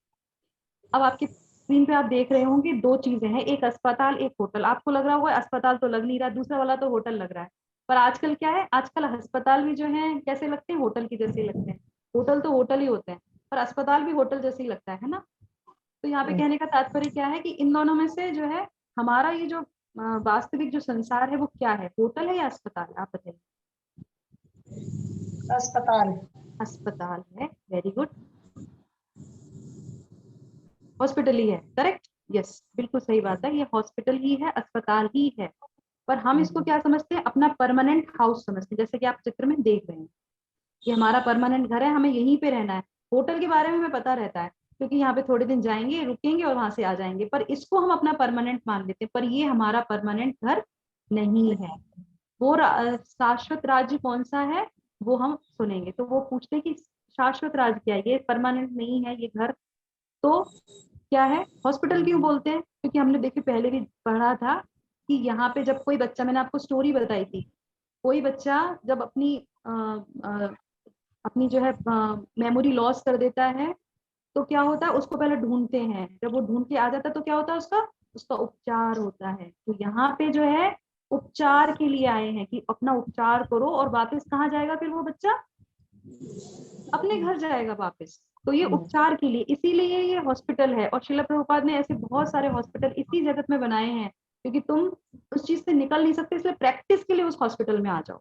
एक्चुअल में बहुत फर्क पड़ता है जब हम ऐसे एसोसिएशन में जाते हैं, ऐसे लोगों से मिलते हैं, श्रवण करते हैं, कीर्तन करते हैं, भक्तों का संग करते हैं, तो हम इस चीज से बाहर निकल सकते हैं, नहीं तो बहुत मुश्किल है। माया, जैसे आपने देखा, माया किसी को नहीं छोड़ने वाली, ये 3 गुण जो है जो उनके कंट्रोल में है वो नहीं छोड़ने वाले आपको। आप हमेशा जो है बैलेंस करने का सबसे अच्छा तरीका है कि आप जो है भक्तों की संगत में जाए, ऐसी जगह पे जाए, ऐसे स्थान पे जाए यहाँ पे आपको ये ज्ञान मिले। तो वो पूछते हैं ऐसा क्या है, तो भगवान अपना धाम बताते हैं। वो कहते हैं कि मेरा वह परम धाम ना तो सूर्य या चंद्रमा से प्रकाशित है, ना ही अग्नि से, और ना ही बिजली से, किसी भी चीज की आवश्यकता नहीं है। वो मेरा परम धाम ऐसा है, हम लोग को आवश्यकता है यहाँ पे। तो अब वो कहते हैं कि अच्छा वहां जाएंगे तो वापसी के बारे में क्या होगा, जाएंगे तो वापस आएंगे कि नहीं आएंगे, क्या होगा, यहाँ से तो कुल्हाड़ी से काट लिया, वहां जाके फिर क्या होगा। तो वो कहते हैं कभी भी वापस नहीं आना पड़ेगा, हमेशा। अब आप देखिए, मैं आपको एक छोटे से इससे जो है बताऊंगी कि किस तरीके से जो हम यहाँ पे रहते हैं, ये जगत जो है किस तरीके का है। तो आप यहाँ पे ये शेप देख रहे हैं, कैसी शेप दिख रही है आपको, वो ओवल टाइप। गोल है, गोल है, बिल्कुल गोल, बिल्कुल गोल है, ओवल ओवल, टाइप। ओवल है, यस ओवल है। तो ब्रह्मांड खोल के से ढके नारियल की तरह है। अगर आपने नारियल देखा होगा, बिल्कुल गोल नहीं होता, थोड़ा सा ओवल साइज उसका होता है, और जो ऊपर की जो सतह होती है वो कितनी सख्त होती है। तो देखिए यहाँ पे आपको मैं बताऊंगी आकार क्या है, ये अंडे की तरह दिख रहा है ना, ओवल शेप, अंडा जो शेप होता है ना वैसे, तभी तो इसको बोलते हैं ब्रह्मांड। अंडा, अंडे की तरह ये है ना, बिल्कुल गोल नहीं है, हल्का सा जो है अंडे के रूप में होता है ये। तो देखिए ये जो इसकी बाहर की आउटलाइन जो आप देख रहे हैं वो विशाल भौतिक तत्व है, जिससे ये पूरा जो है ढका रहता है, और इसमें जो है वायु भी अंदर नहीं जा सकती, इतना सख्त आवरण है ये, जिसमें हम लोग पूरे इस ब्रह्मांड में रहते हैं। वो पूरा जो है एक सख्त आवरण से कैद रहता है, जैसे कि नारियल। उसके बाद जो है नीचे वाला जो आप देख रहे हैं लाइट जो है ब्लू कलर का है, ऊपर ब्लैक कलर का है, तो जो नीचे वाला है वो जो है आधा जल से हमेशा भरा रहता है, जिसको हम लोग क्या बोलते हैं, गर्भोदक्षाई। ये जो है क्योंकि भगवान जो है कर्णोदक्षाई है, उसके बाद जो है गर्भोदक्षाई, हम लोग ब्रह्मा जी के नेबल से उसके ब्रह्मा जी निकले, उसके बाद एक जो ब्रह्मांड आया उसमें जो है गर्भोदक्षाई। तो एक ही ब्रह्मांड की बात हो रही है यहाँ पे, पूरे ब्रह्मांड की बात नहीं हो रही, जो एक है सिर्फ एक उसकी, जिसमें हम जीवात्माएं रहते हैं। ऐसे असंख्य हैं ब्रह्मांड, तो एक का हम उदाहरण यहाँ पे ले रहे हैं। तो किस तरीके से ये जल से भरा रहता है, और ऊपर वाला जो है वो घोर अंधकार में है जिसमें हम रहते हैं, ठीक है, जिसमें हम लोग रहते हैं। और क्योंकि ये अंधकार से भरा हुआ है तो इसमें भगवान ने हमको क्या दे रखा है, हमको भगवान ने सूर्य और चंद्रमा दे रखा है क्योंकि आप लोगों को पर्याप्त प्रकाश मिल सके। तो जब भी सूर्य को देखें, चंद्रमा को देखें, तो भगवान का धन्यवाद करें क्योंकि हम यहाँ पे आ गए हैं अपनी जो है इच्छा से, पर हमें यहाँ से निकलना है, पर फिर भी भगवान ने हमारी सुविधा के लिए ये हमें दे रखा है। तो अब ये एडवर्टाइजमेंट देखिए, आप किसी को ट्रिप पे जाना है तो कर सकते हैं। मैं यहाँ पे एडवर्टाइजमेंट कर रही हूँ? नहीं, मैं नहीं कर रही हूँ, भगवान कर रहे हैं। हॉलीडे पैकेज है, कहेंगे माता जी आप इसके साथ साथ जो है ट्रैवलिंग का भी करने लगे हैं। तो भगवान जो है अपने धाम का एडवर्टाइजमेंट कर रहे हैं, कह रहे मेरे धाम पे आओ। आपने कभी देखा होगा किसी आप हॉलीडे ट्रिप पे जाते हैं तो वहां पे आपको कुछ जो है विवरण दिया जाता है, कौन कौन से होते हैं वो विवरण बताइए जरा, आप सब लोग गए होंगे। मैं यहाँ से आऊंगा नहीं, मेरे को कौन कौन से दो लॉकअप में कोई बताओ। बताइए, कोई नहीं गया? क्या? गए तो होंगे। तो हाँ, स्टे, ड्यूरेशन, वेरी नाइस, मील, यस, और कुछ? हाँ, वेरी नाइस, ये सारी चीजें हमको मिलती है वहां पे। देखिए आपको जो है सेव मिलता है कि हाँ ठीक है, आपको ये आप हमारा ले लेंगे पैकेज तो आपको 10,000 रुपए जो है सेव हो जाएंगे आपके, है ना। और इससे जो है आपका क्रेडिट कार्ड हो जाएगा, आप जितना चाहती शॉपिंग करें, जहाँ घूमे वहाँ पे। तो वो कुछ शर्तें दी जाती, कंडीशन अप्लाई किया जाता है। कंडीशन हमेशा हर जगह अप्लाई होता है ना। आप किसी भी ट्रिप पे जाइए, वो लोग जरूर बोलेंगे कंडीशन अप्लाई, ये कुछ कंडीशंस हैं, इसको आपको फॉलो करना पड़ेगा। ये सारा कंडीशन कितने दिन है, कितने रात है, कुछ शर्तें भी होती हैं। हम लोग बड़े अपना पैसा खर्च करते हैं पर रहते उनकी शर्तों के हिसाब से हैं। कभी ध्यान दिया है? हम हम अपना पैसा खर्च करते हैं पर रहते उन्हीं की शर्तों के हिसाब से, हमें लगता है हम प्रॉफिट में जा रहे हैं, पर ऐसा होता नहीं है। हम पैसे खर्च करके आते हैं पर उन्हीं के हिसाब से रहते हैं। तो भगवान का जो धाम है वहां पे क्या है, वहां पे कोई कंडीशन नहीं है। वहां पे जो है आप परमानेंट स्टे कर सकते हैं। ये किसी भी जगह पे आप जाएंगे वो परमानेंट स्टे करेंगे आपको नहीं। आपका 4 दिन का पैकेज है, आप 12 बजे चेकआउट, नहीं तो पैसे लग जाएंगे आपके, करेक्ट। अगर आप कहीं विदेश जाते हैं तो आपका वीजा जहाँ जितने दिन का होगा उतने दिन, उसके बाद आपको वापस आना पड़ेगा, आप नहीं रुक सकते। ये रूल्स होते हैं। जब भौतिक जगत में ऐसे हैं तो फिर भगवान के धाम पे क्या, भगवान कहते कोई रूल्स और रेगुलेशन नहीं है, तुम आओ परमानेंट रहो आके। तो भगवान अपने जो है टूरिज्म का जो है देते हैं हमको। तो वो कहते जीवात्मा यहाँ फिर क्यों आई, अगर इतना सुंदर है, हम हमेशा रह सकते थे, तो फिर हम यहाँ पे क्यों आए। तो इसका आंसर जो है अब आप सुनिए। भगवान कहते हैं सभी जीव मेरे शाश्वत अंश हैं। भगवान कितनी अच्छी चीज कहते हैं कि ये सभी जो जितने भी जीव है वो सब मेरे अंश हैं। इसी कारण क्या होता है, अब हम जानेंगे इसको आगे। थोड़ा सा एक उदाहरण ले लेते हैं जिससे आपको अच्छे से समझ में आ जाए। ये आप फूल देख रहे हैं, फूल की पत्तियां कुछ अलग हो जाती हैं। एक फूल से, गुलाब का फूल हो, कोई भी खुशबूदार फूल हो, तो उस पत्ती में भी क्या वो ही खुशबू आएगी? आपसे मैं प्रश्न पूछ रही हूँ। अगर हाँ जी। फूल है, पत्ती अलग होगी, जी माता जी। हाँ आएगी। आएगी, यस, क्योंकि वो उसका अंग है, इसीलिए उस पत्तियों में से भी खुशबू आएगी, पर थोड़ी कम हो सकती है ना। कम होगी क्योंकि छोटा है, पत्तियां छोटी छोटी हैं, अलग अलग हैं, तो उनकी खुशबू हल्की हो जाएगी, थोड़ी हो जाएगी, पर आएगी गुलाब की खुशबू, चमेली की नहीं आएगी। गुलाब का है, पत्तियां हैं तो गुलाब की आएगी। इसी तरीके से मान लीजिए कि आप क्या जो है बहुत बड़ी पार्टी हो रही है कोई, या हम कहीं ऐसी जगह जाते हैं शादियों में जहाँ पे बहुत सारा जो है 10 बड़े बड़े भगोनों में जो सूप बनाया गया, ठीक है, सूप बनाया गया, सर्दी सब जगह है इसलिए सूप बहुत लाभप्रद होता है, इसलिए एक एक कटोरा हमने आप लोगों को दे दिया। तो क्या वो जो बनाया गया था बहुत सारी मात्रा में, उसका सूप का स्वाद और जो एक कटोरी आपको दिया गया था चखने के लिए, उसका एक ही होगा? हाँ जी माता जी। हाँ बिल्कुल एक ही होगा। तो वो ही यहाँ पे समझाने की कोशिश करते हैं कि हम क्योंकि भगवान के पार्ट एंड पार्सल हैं, तो हमारे अंदर भी एक गुण है। वो क्या है? क्योंकि भगवान का गुण क्या है कि वो परम स्वतंत्र हैं। वो परम स्वतंत्र हैं, इसलिए वो छोटा सा अंश हमारे अंदर भी है स्वतंत्रता का, जो भगवान ने हमको दे के भेजा है। भगवान कभी भी पार्शलिटी नहीं करते, सारे गुण हैं हमारे अंदर जो भगवान के, क्योंकि हम भगवान के अंश पर मात्रा बहुत छोटी सी है, थोड़ी सी मात्रा है स्वतंत्रता की, वो थोड़ी सी मात्रा देके हमको भेजा है यहाँ पे। पर हम अगर उस स्वतंत्रता का दुरुपयोग करते हैं तो क्या होता है, दो चीजें होती हैं, दुरुपयोग और सदुपयोग, जैसे कि आप इसमें देख रहे हैं। दुरुपयोग करते हैं तो हम बंध जाते हैं, किससे, 3 गुणों से, ठीक है। और अगर इसका हम सदुपयोग करते हैं तो मुक्त हो जाते हैं, किससे, 3 गुणों से। यही तो कारण है, इन्हीं यही शलाखें हैं ना जो हमें बांधती हैं।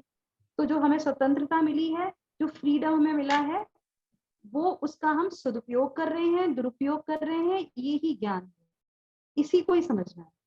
तो ये भगवान हमको दे के भेजते हैं। अगर उन्हें हमें बांध के भेजा होता हर एक चीज से, तो फिर क्या फायदा होता भगवत गीता का, फिर तो हम कुछ कर ही नहीं सकते थे, हर चीज बंधी बंधाई है, पहले से ही सब कुछ जो है लिखा हुआ है। ऐसा नहीं है, हर एक चीज हम कर सकते हैं, परिवर्तन कर सकते हैं, इसीलिए उन्होंने हमें स्वतंत्र भी रखा है। पर हमारे साथ साथ मैनुअल भी भेज दिया, भगवत गीता भेज दी कि इसको पढ़ो, जानो, क्योंकि तुम तो अंधकार में हो, तुम तो खुद ही अपने आप को स्वेच्छा से जीवन जीना चाहते हो, इसलिए यहाँ पे आ गए हो। तो स्वतंत्रता का सदुपयोग करो, ना कि दुरुपयोग। बंधन मीन्स जो है बंधना नहीं होता, नियमों के, लॉ ऑफ भगवान के नियमों के हिसाब से अगर हम चलेंगे तो बंधेंगे नहीं, हम स्वतंत्र होंगे, ठीक है। ये हमें भगवत गीता सिखाती है। तो बद्ध जीवन का कारण वे मन सहित 5 इंद्रियों के साथ बहुत कठिन संघर्ष कर रहे हैं। बिल्कुल सही बात है, क्योंकि हम बंध जाते हैं तो क्या है, इतना संघर्ष करते हैं। और आप अपने पूरे जीवन में देख सकते हैं, डेली देख सकते हैं कितना संघर्ष है, सुबह से लेकर शाम तक का संघर्ष। संघर्ष में हमने एक स्लाइड डाली, आप देख सकते हैं। जो निम्न वर्ग का व्यक्ति है वो भी संघर्ष करता है, 2 रोटी के लिए सुबह से शाम तक संघर्ष करता है। जो व्यक्ति ऑफिस जाते हैं वो भी सुबह से लेकर शाम तक जो है संघर्ष करते हैं कि नहीं करते हैं। पर हम इतने आसक्त हो जाते हैं उन चीजों में, कभी ये प्रश्न ही नहीं आता कि इतना संघर्ष क्यों करना पड़ रहा है हमको। जो लेबर है वो लेबर जो है पूरे दिन जो है कितना कठिन, अभी देखिए बारिश हो रही है, ठंडा मौसम हो रहा है, पर जो जाने वाले होंगे वो जाएंगे, क्योंकि जो डेली डिपेंड है अपनी रोटी पे वो घर पे नहीं बैठ सकते, है ना। हम लोग थोड़े से, जिसके पास ज्यादा पैसे वो फिर भी आराम से कर लेगा, पर देखिए हर जगह परेशानी है। हम जब ऐसे देखते हैं तो हमें पता चलता है कि अगर थोड़ा सा ये भगवान का नाम ले लेंगे तो शायद इनके जीवन में सुखी आ जाएगी, नहीं तो ये जीवन ऐसे ही निकाल देंगे। इसीलिए प्रभुपाद जब देखते थे दूसरों को तो उनके अंदर इतनी करुणा आती थी, इतनी करुणा आती थी कि ये अपना जीवन ऐसे ही निकाले जा रहे हैं और अगले जीवन में फिर ऐसे ही बन जाएंगे। ये उन्हें लगता है कि हम खत्म हो जाते हैं तो ये खत्म हो जाती है, पर ऐसा नहीं होता।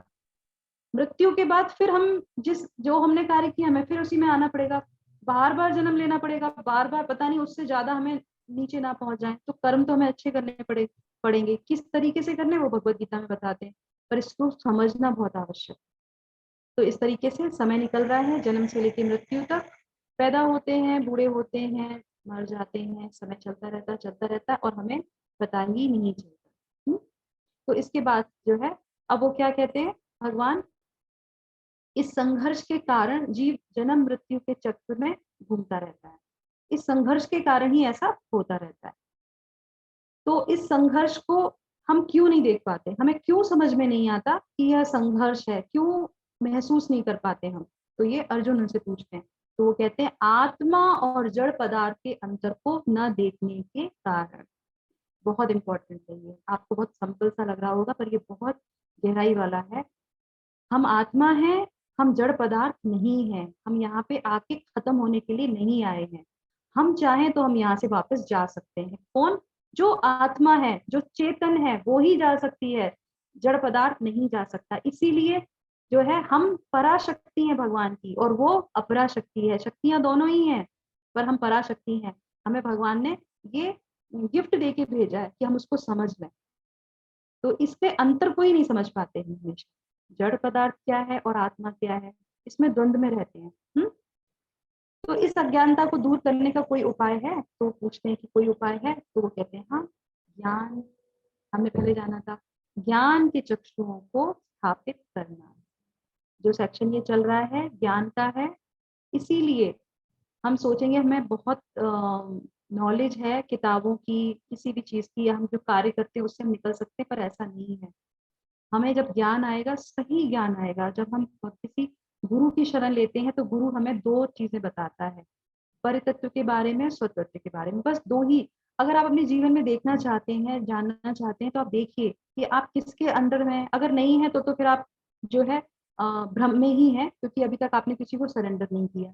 और सरेंडर किया है तो वो गुरु आपको सबसे पहले क्या बता रहा है, आपको आपके बारे में बता रहा है क्या? क्योंकि भगवत गीता में भगवान जब द्वितीय अध्याय में बोलना प्रारंभ करते हैं तो सबसे पहले यही बोलते हैं कि तुम आत्मा हो, तुम शरीर नहीं हो। भगवान ने स्वयं गुरु के रूप धारण करके ये सबसे पहले बताया। स्वतत्व क्या है, तुम कौन हो, कौन से तत्व में आते हो, और परितत्व कौन है, और भगवान कौन है। अगर कोई भी गुरु ये दोनों चीजें बताते हैं तो समझ लीजिए वो बिल्कुल सही है, परंपरा से उसको वो मिला है और उसने वैसे ही आगे बढ़ाया। तो ये जो चक्षु होते हैं वो हमें गुरु प्रदान करते हैं, तो ये हमें ज्ञान चक्षुओं को स्थापित करना पड़ेगा। एक जो है शिक्षा ले लेते हैं यहाँ पे। संघर्ष तो सभी कर रहे हैं, लेकिन अधिकांश नहीं जानते क्यों।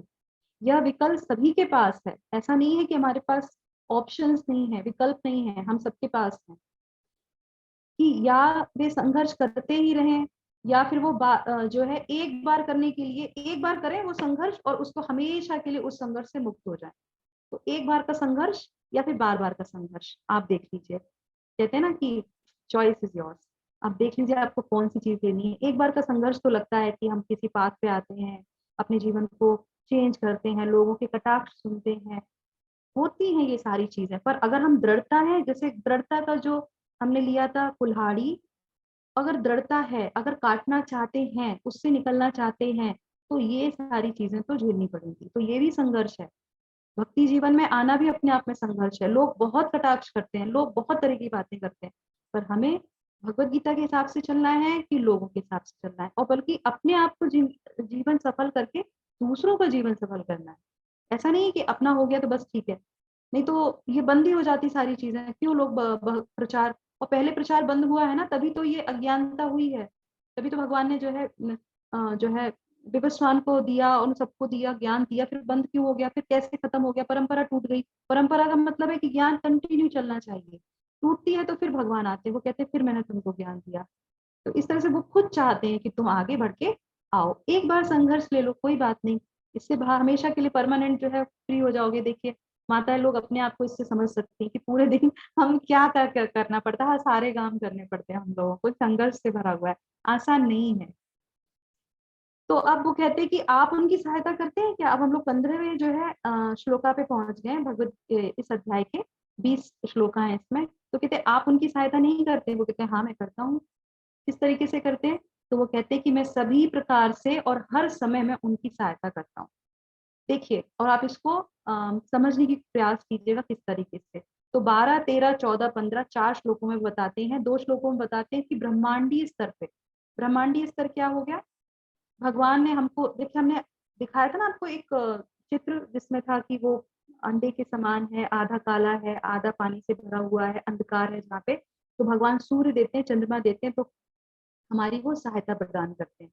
अग्नि को तेज प्रदान करते हैं, जो अग्नि होती है उसको जो है रोशनी प्रदान करते हैं, उसमें चमक प्रदान करते हैं, और उससे ही सारी चीजें चालू रहती हैं। कोई भी चीज अगर हम यूज करते हैं, कोई भी फैक्ट्री लगाते हैं, कुछ भी करते हैं, तो हमें उस अग्नि की आवश्यकता होती है, उस फायर की आवश्यकता होती है। तो वो सब भगवान हमें प्रदान करते हैं।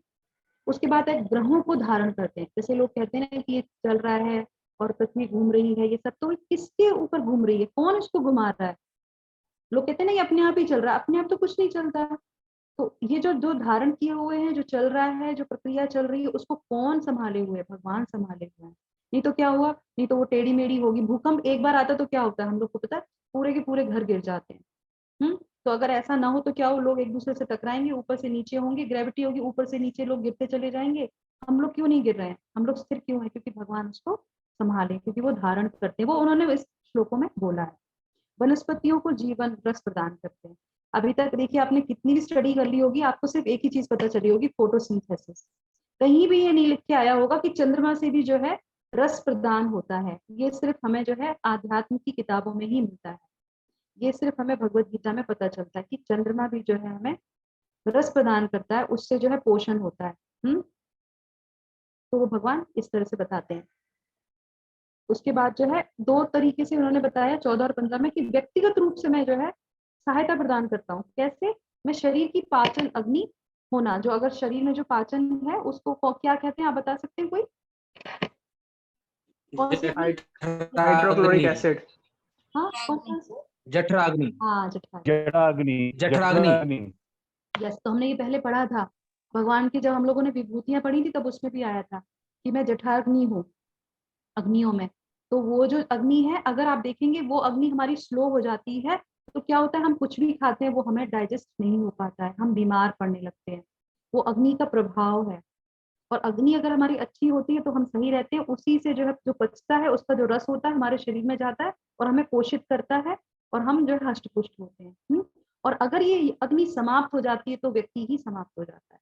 कहते हैं ना, अब तो कुछ नहीं बच रहा, अब थोड़े दिनों बाद इनका काम हो जाएगा क्योंकि अग्नि खत्म हो गई। तो इस तरीके से भगवान हमारी उस अग्नि से सहायता करते हैं। वैसे तो जो है बहुत सारी अग्नियां हैं, पर वो जो है आध्यात्मिक का सॉरी आयुर्वेद का विषय, इस पे हम नहीं लेंगे। 13 प्रकार की अग्नि होती है, भूत अग्नि होती है 5 प्रकार की, 7 प्रकार की जो है धातु अग्नि होती है। तो वो तो खैर वो है। उसके बाद व्यक्तिगत में देखिए आप अंग में वो क्या कहते हैं, हृदय में परमात्मा के रूप में रहता हूँ। ये सेक्शन इतना अच्छा है, भगवान कहते हैं कि मैं तुम्हारे हृदय में हमेशा तुम्हारे साथ रहता हूँ, तो तुम्हें भय किस चीज का, तुम्हें डर किस चीज का? क्यों हम संबंध नहीं बना पाते हैं? हम अपने बच्चों के साथ कहीं जाते हैं, पत्नी के साथ जाते हैं, परिवार को देखते हैं, सुनते, एक एक ऐसा व्यक्ति है, परम पुरुष ऐसा है जो हमेशा हमारे साथ रहता है, वो हमें किसी भी अवस्था में नहीं छोड़ता। जो लोग भगवान के शाश्वत रूप को नहीं मानते, भगवान उनके भी हृदय में विराजमान रहते हैं। वो वहां से नहीं निकलते कि हम निकल जाएंगे इसमें से, नहीं, नहीं निकलते। वो हमेशा रहते हैं, चाहे उनको मानो या ना मानो।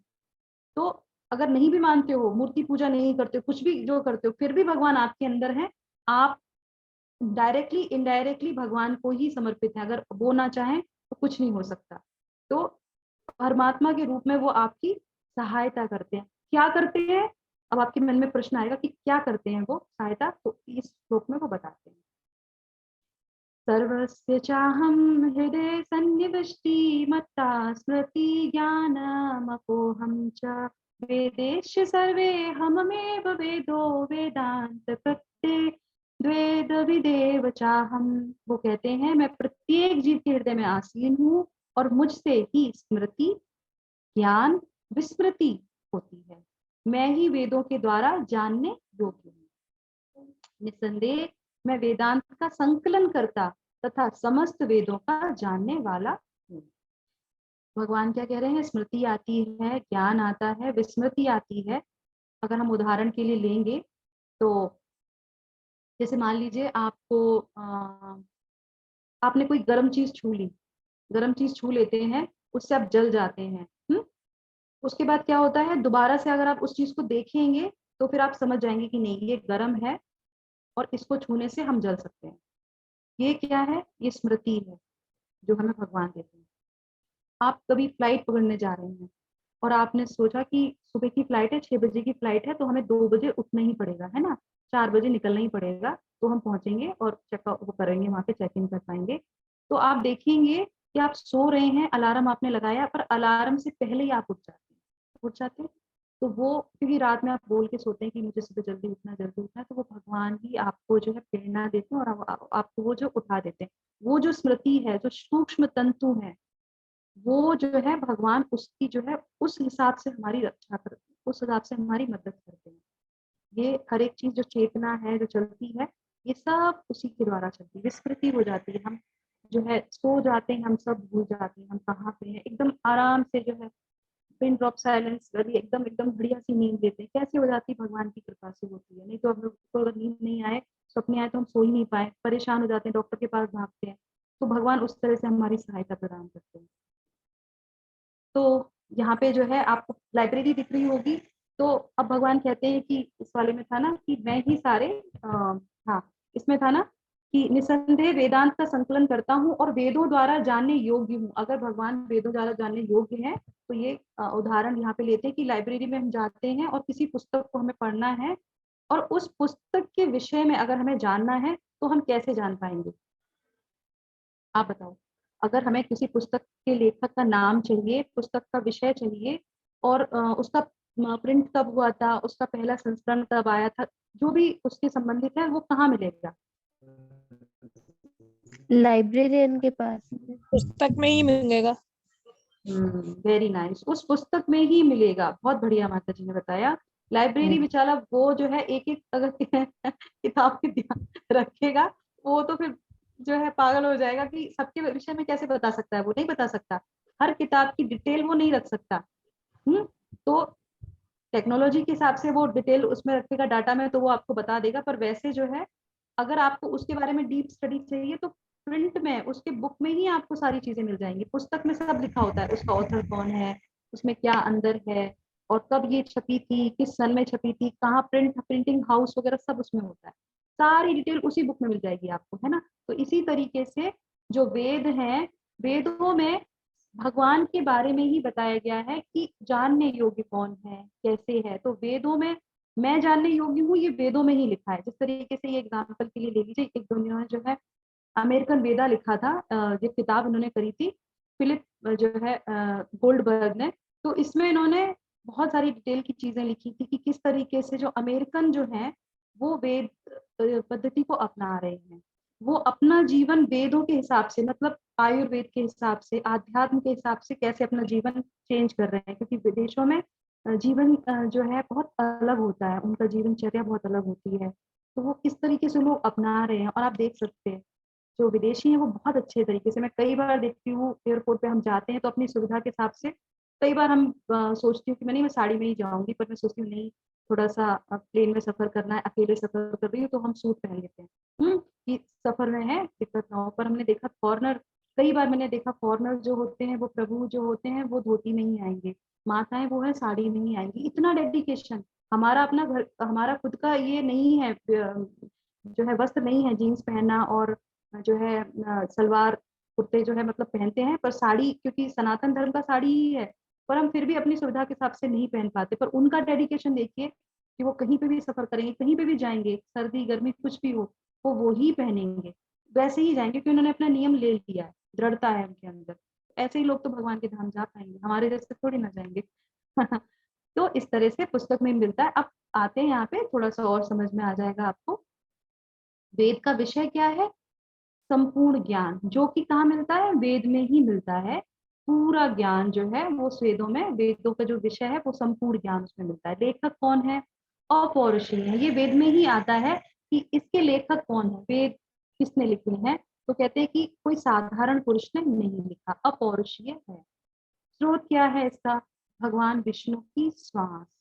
ये भगवान विष्णु की श्वास से जो है वेद प्रकट हुए हैं।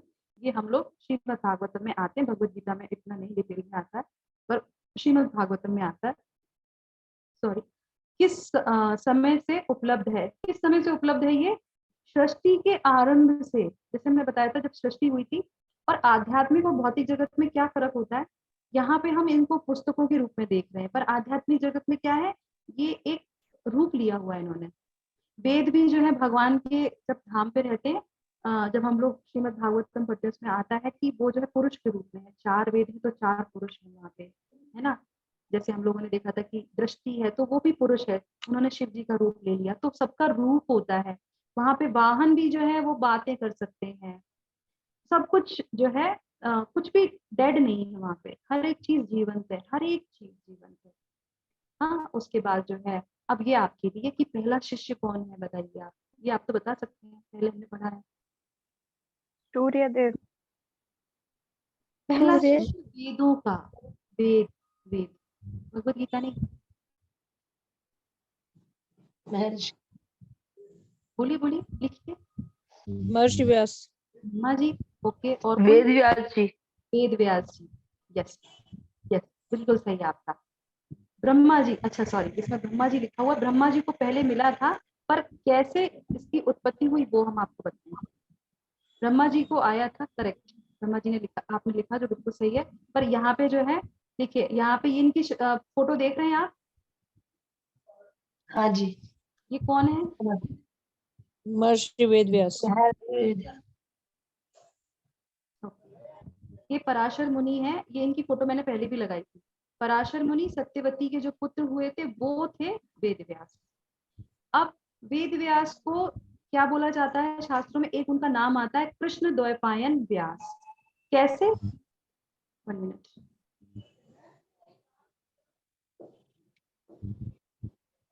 तो कृष्ण द्वैपायन मतलब कृष्ण जो जिनका वर्ण जो है कैसा है, बादलों के आकार का है। द्वैपायन मतलब जिनकी उत्पत्ति जहाँ जो प्रकट हुए थे वो द्वीप पे हुए थे।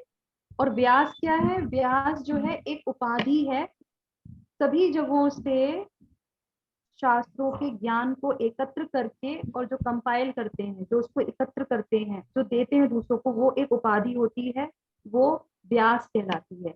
तो इस तरह से कृष्ण द्वैपायन व्यास उनका नाम पड़ा। अब आप बता सकते हैं कि मैंने इसमें प्रश्न डाला था, हाँ, कितने प्रकार के अवतार होते हैं? आपको पता है ना, ये हमने पहले भी 2-3 बार पूछा है, कितने प्रकार के? जल्दी जल्दी बताइए।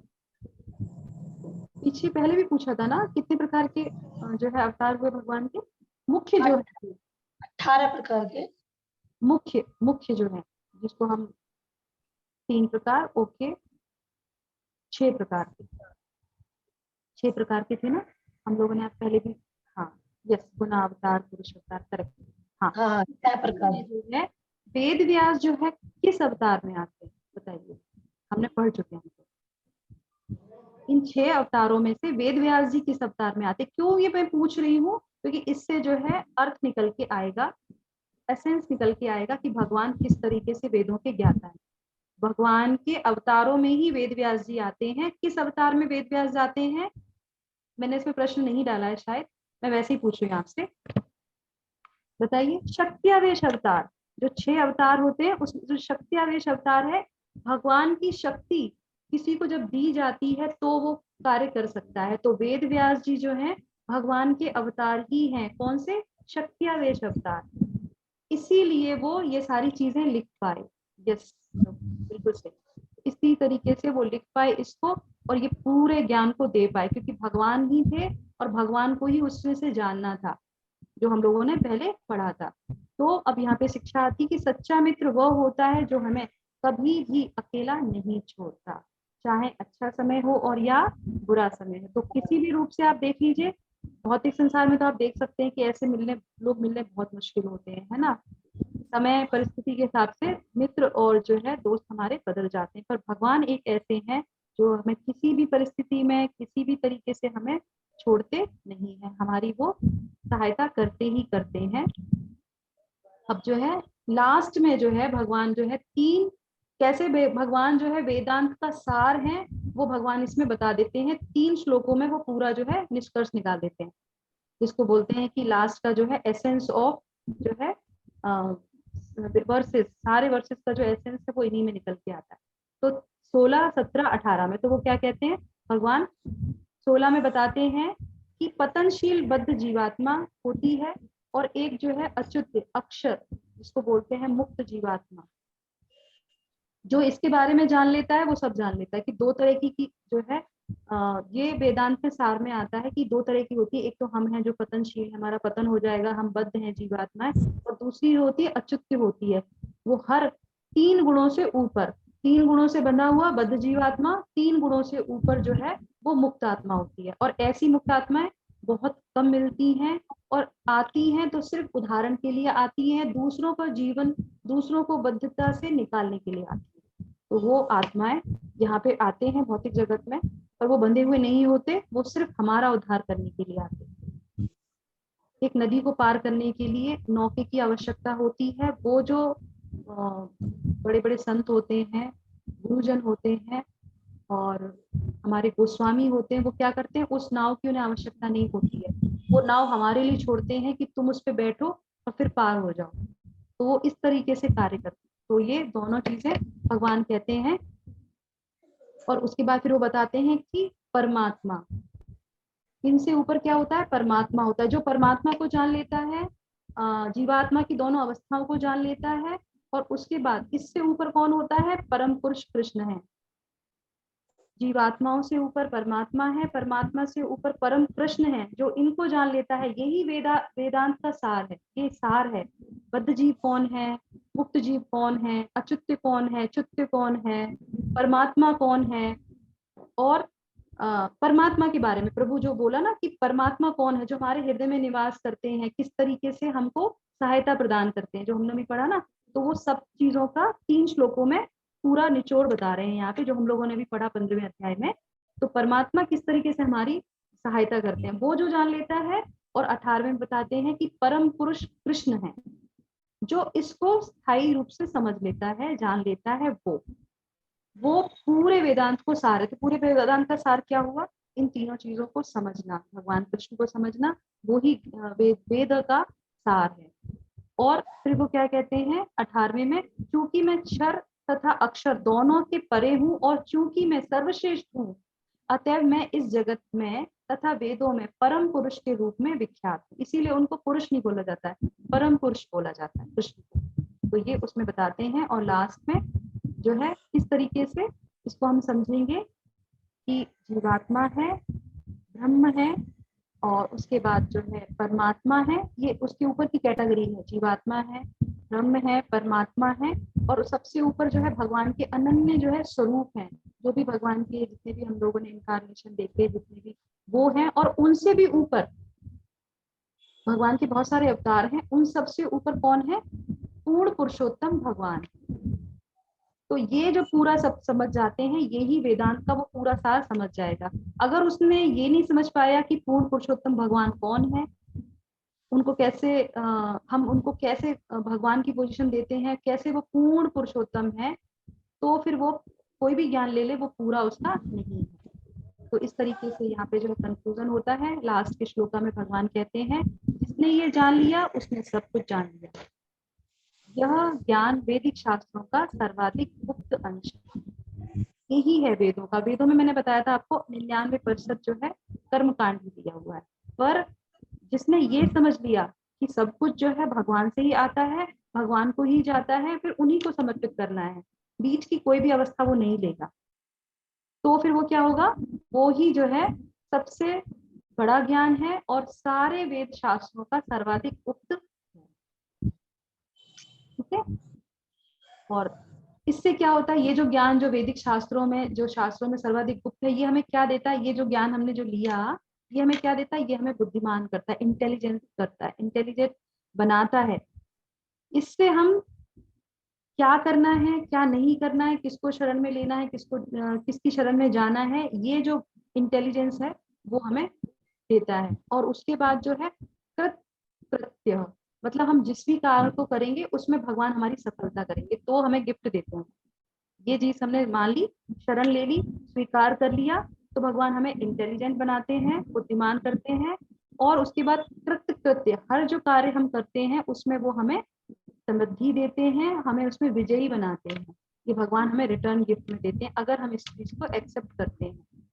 अब आप लोग मुझे ये बताइए कि कितने लोग जो है ये मानते हैं कि हमने अभी तक के जितने अध्याय पढ़े हैं, हम लोगों को भगवत गीता आ गई, या हमें भगवत गीता में से कुछ समझ में आया, या गीता का ज्ञान हमको मिल रहा है? बताइए आप लोगों को ऐसा लगा कि मुझे गीता का ज्ञान आया है, कुछ कुछ या कुछ जानने को समझ में आया? बताइए। शाश्वत प्रभु जी ने बोला यस, सोनल माता जी ने बोला यस। जी माता जी। यस ऋचा माता ji, thank you so much. Okay, तो आप सभी लोग सहमत हैं? कुछ कुछ। ओके, शीतल माता जी ने बोला कुछ कुछ यस, क्योंकि हम लोग कुछ कुछ भी शुरू ही नहीं किया, अभी तो हम लोग ऊपर से ही देख रहे हैं।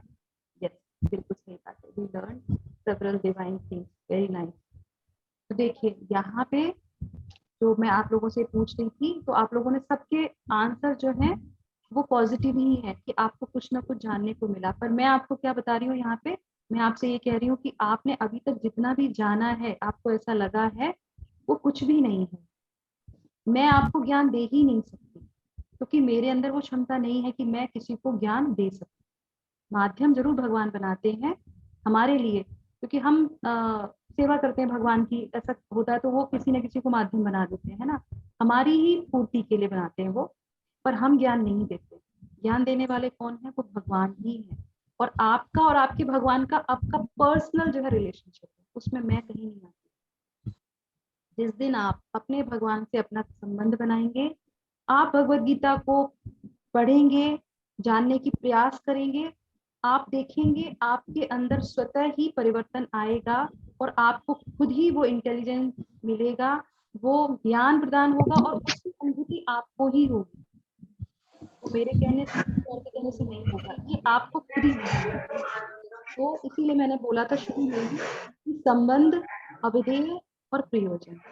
तो ये जो सेक्शन चल रहा है ये किसका चल रहा है? प्रयोजन का। संबंध अगर हम बना लेंगे तो अभिधेय अगर हम दृढ़ता से करेंगे, जिसका भी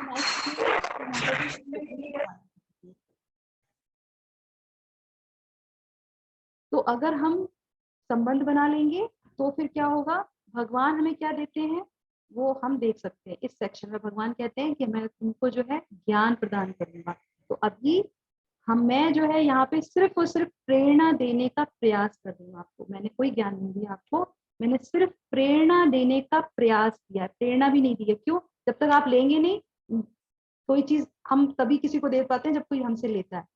तो मैं आपको प्रेरणा दे रही हूँ, प्रयास कर रही हूँ कि आप भगवत गीता अपने जीवन में लाएं और भगवत गीता के हिसाब से अपने जीवन को चलाएं। तब जो रिजल्ट आपको मिलेगा वो आपका और भगवान का कनेक्शन होगा। उसको आप सही ढंग से उसको आनंद उसका उठा सकते हैं।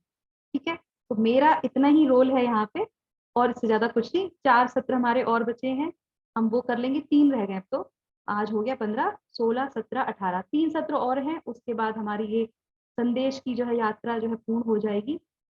पर निर्णय आपका है, विचार आपका है, संबंध आपका आपके भगवान से है। हमने तो बस प्रयास किया एक आपको ये ज्ञान के कि आप थोड़ा सा प्रेरित हो और उसकी तरफ आगे। ठीक है, तो एक शिक्षाएं ले लेते हैं फिर हम विराम करेंगे।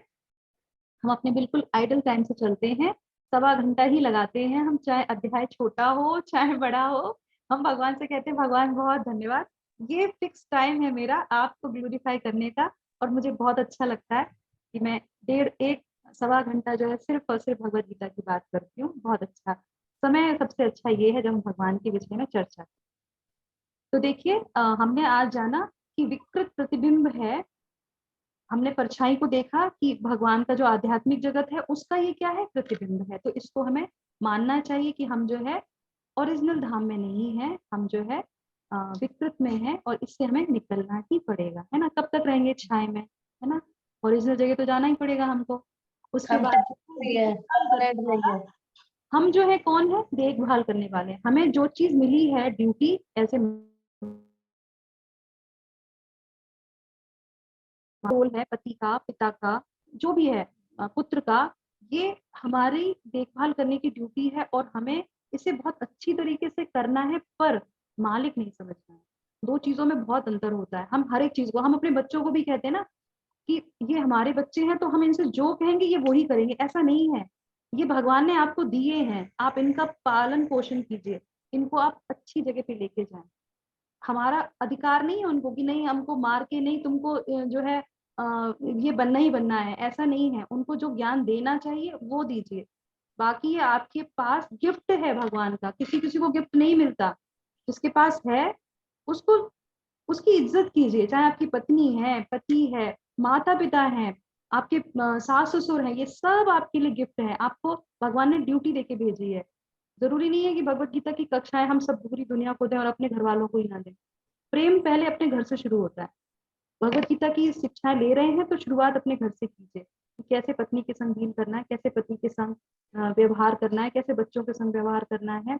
वो शिक्षाएं अपने घर से शुरू कीजिए, फिर धीरे धीरे बाहर जाएंगे। उसके बाद जो है, और मालिक नहीं हम किसी भी चीज के, वो निकाल दीजिए कि नहीं जो मैं कर रहा हूँ मैं ही कर रहा हूँ, मैं खाना लेके आ रहा हूँ, मैं राशन लेके आ रहा हूँ इसलिए तुम बना रही हो। वो मेंटेलिटी हर जगह पे हम दिखा देते हैं कि नहीं ऐसा मेरी वजह से हो रहा है, ऐसा नहीं होगा तो, और इसीलिए वाद विवाद शुरू हो जाता है।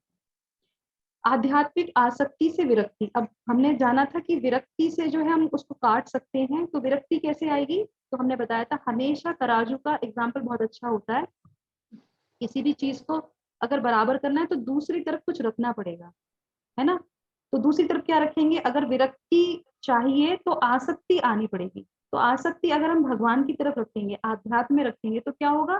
भौतिक चीजों से विरक्ति अपने आप होने लगेगी। ऑटोमेटिकली होता है, ये स्वतः ही होगा। इसका आपको समझ में आने लगेगा थोड़े दिनों में। जब आप जाएंगे आध्यात्म में, प्रयास करेंगे तो ऑटोमेटिकली चीज हो जाएंगी। हम किन सब चीजों में पड़े रहते थे, इसकी आवश्यकता तो नहीं थी हमको। इस तरीके से भगवान हर कदम पे हमारी मदद करते हैं, ये बहुत आवश्यक है। इसको हमेशा अपने दिमाग में रखिए। हम हमेशा अपने दिमाग में रखते हैं कि हम अकेले कभी नहीं हैं। भगवान हर हर क्षण हमारी जो है सहायता प्रदान करते हैं, हर जगह। कहीं पे भी आप अकेले जा रहे हो, कुछ भी हो, भगवान है। और भगवान के अगर नाम लेने लगे तो भगवान की जब माला आपके हाथ में है, फिर किस चीज का डरना, फिर तो किसी चीज का डरने की आवश्यकता नहीं है। वो तो परमात्मा के रूप में साथ में चल रहे हैं हमारे, और उनका नाम हमारी जिह्वा पे है। तो इस तरीके से हमें बहुत पॉजिटिव एनर्जी आती है और हम कभी भी अकेले महसूस नहीं करते। नहीं तो लोग कहते हैं उनसे, उन्होंने हमसे बात करनी बंद कर दी, उनसे हमारी ये हो गया, वो हमसे ऐसे नहीं करते, वो नहीं करते। हम इसी द्वंद में पूरा जीवन निकाल देते हैं और भगवान को कभी भी ग्रेटिट्यूड नहीं देते, कभी उनको धन्यवाद ऑफर नहीं करते। तो इस तरीके से ज्ञान अंदर से बाहर आता है। ज्ञान हमारे अंदर है, परमात्मा हमारे अंदर है, उनसे संबंध बनाएंगे तो ज्ञान ये हमारे अंदर आएगा और ये बाहर दिखेगा। किससे? जो हमारे अंदर गुण आएंगे, जो भगवत गीता में इतने सारे गुण दिए हैं, वो हमारे चरित्र में दिखाई देगा। और ये ज्ञान हम फिर दूसरों को बांटना शुरू करेंगे। पहले अपने अंदर कार्य करेंगे, फिर दूसरों को। तो इस तरीके से इस अध्याय से हमने ये शिक्षाएं ली और होप कि आपको ये अध्याय समझ में आया हो। मैं पूरी तरीके से उस पर जो है प्रयास मेरा था और मैंने पूरा कर पाया हो इसको। तो इसके साथ जो है हम यहाँ पे अपने शब्दों को विराम करेंगे और धन्यवाद करेंगे हमारे जो है फाउंडर आचार्य हमारे जो है शिला प्रभुपाद जी को, उनके प्रणाम मंत्र से। हरे कृष्णा कृष्णा कृष्णा हरे हरे राम राम राम हरे हरे, हरे हरे कृष्णा कृष्णा कृष्णा हरे हरे हरे राम राम राम हरे हरे, हरे हरे कृष्णा कृष्णा हरे हरे हरे राम राम राम हरे हरे, हरे हरे कृष्णा हरे कृष्णा हरे कृष्णा राम कृष्णा हरे राम हरे राम हरे राम हरे राम हरे राम कृष्णा राम हरे हरे। हरे राम हरे राम हरे हरे। जगत गुरु श्री प्रभुपाद की हरे हरे कृष्णा माता जी। सो मच। हरे कृष्णा। तो मैं हरे रिक्वेस्ट कृष्ण। करूंगी हमारे कोऑर्डिनेटर माता जी से, कोई अनाउंसमेंट हो तो बता दीजिए माता जी। हरे कृष्णा माता जी। आज हमारे डिवोटी अनूप सिंह जी का जन्मदिन है, पर मैंने देखा है चैट के अंदर में अनूप सिंह जी हमारे साथ नहीं है, पर फिर भी आप उनको आज की जन्मदिन की बधाई दे सकते हैं।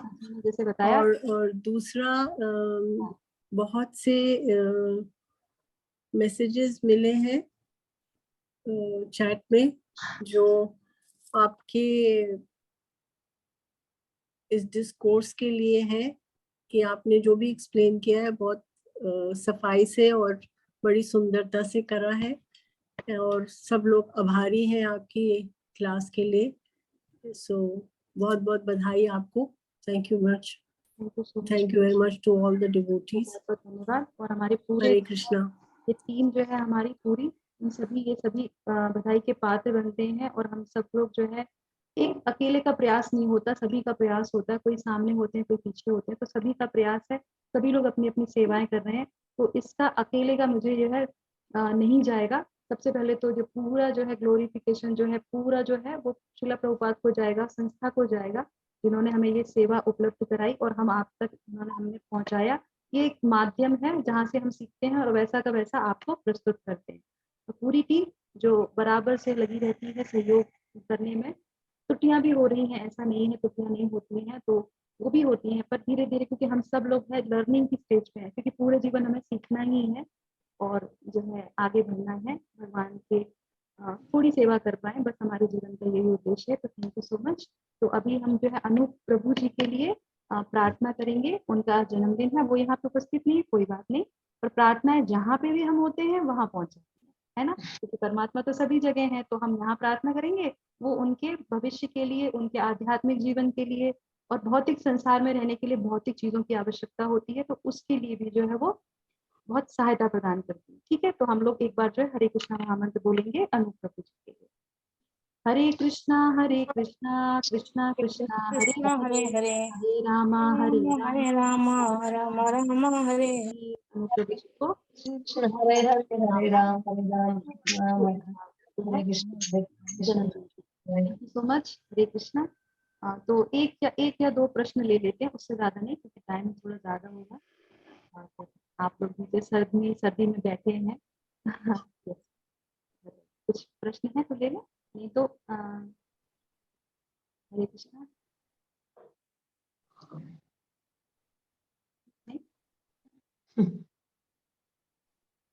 हरि बोल। बहुत अच्छा। पूरे जीवन में मनुष्य जितना भी ज्ञान कमाता है उससे समय ये सुंदर शिक्षा। यस प्रभु, बिल्कुल सही बात है। सारी शिक्षाओं के ऊपर होती है आध्यात्मिक शिक्षा, जो हमें जरूर लेनी चाहिए अपने जीवन में और बाकी लोगों को भी देना चाहिए। और बहुत भाग्यशाली होते हैं, जैसे कि मैं अगर यहाँ पे आप लोगों में से सबको नहीं जानती पर्सनली, पर जैसे विनायक प्रभु जी हैं, जो मुझे महसूस होता है प्रभु बहुत यंग एज के हैं और स्टूडेंट हैं, पर कैसे ये आध्यात्म में आ गए, इसका श्रेय जो है इनके माता पिता को जाता है ना। माता पिता, क्योंकि हम सब लोग माता पिता हैं, अगर हम भगवान से जुड़े हैं तो हमारा बच्चा ऑटोमेटिकली भगवान से जुड़ेगा। तो इतना प्रयास तो करना चाहिए कि जो भगवान ने हमें गिफ्ट दिया है उसको भगवान में लगा दे, क्योंकि कल हम कहाँ चले जाएंगे हमें नहीं पता। और जो हमें भगवान ने ये ड्यूटी दी थी करने के लिए बच्चों के प्रति, वो हम नहीं कर पाएंगे, तो वो भी उसी चीज में लगे रहेंगे और आगे जाके समय बहुत खराब होने वाला है। कलयुग बढ़ रहा है और आगे जाके इतना खराब हो जाएगा, कोई भी भगवान का नाम नहीं ले सकता। तो ये सारा श्रेय जो है हमारे माता पिता को जाता है, जिन्होंने हमें इतनी अच्छे से शिक्षा दी, ज्ञान प्रदान किया कि हम आज जो है भगवान का नाम ले पा रहे हैं, है ना। तो प्रयास कीजिए, जिस स्टेज पे हैं आप, शादी हुई है नहीं हुई है, माता पिता हैं या वानप्रस्थ में है, तो कल हम लोग इसके विषय में बहुत सारी बातें करेंगे, है ना। कल का जो अध्याय होगा हमारा, तो ये आवश्यक है, ज्ञान बहुत आवश्यक है। ठीक है, तो मैं अपने शब्दों को यहाँ विराम करती हूँ। आप सब लोगों का बहुत बहुत धन्यवाद कि आप लोगों ने अपना इतना कीमती समय दिया भगवद गीता के लिए और हमें जो है सुना, भगवद गीता को सुना। Thank you so much. Hare Krishna. कल फिर मिलेंगे इसी समय पे नए अध्याय को लेकर। Hare Krishna. Hare Krishna. Thank you much. Hare Krishna to all.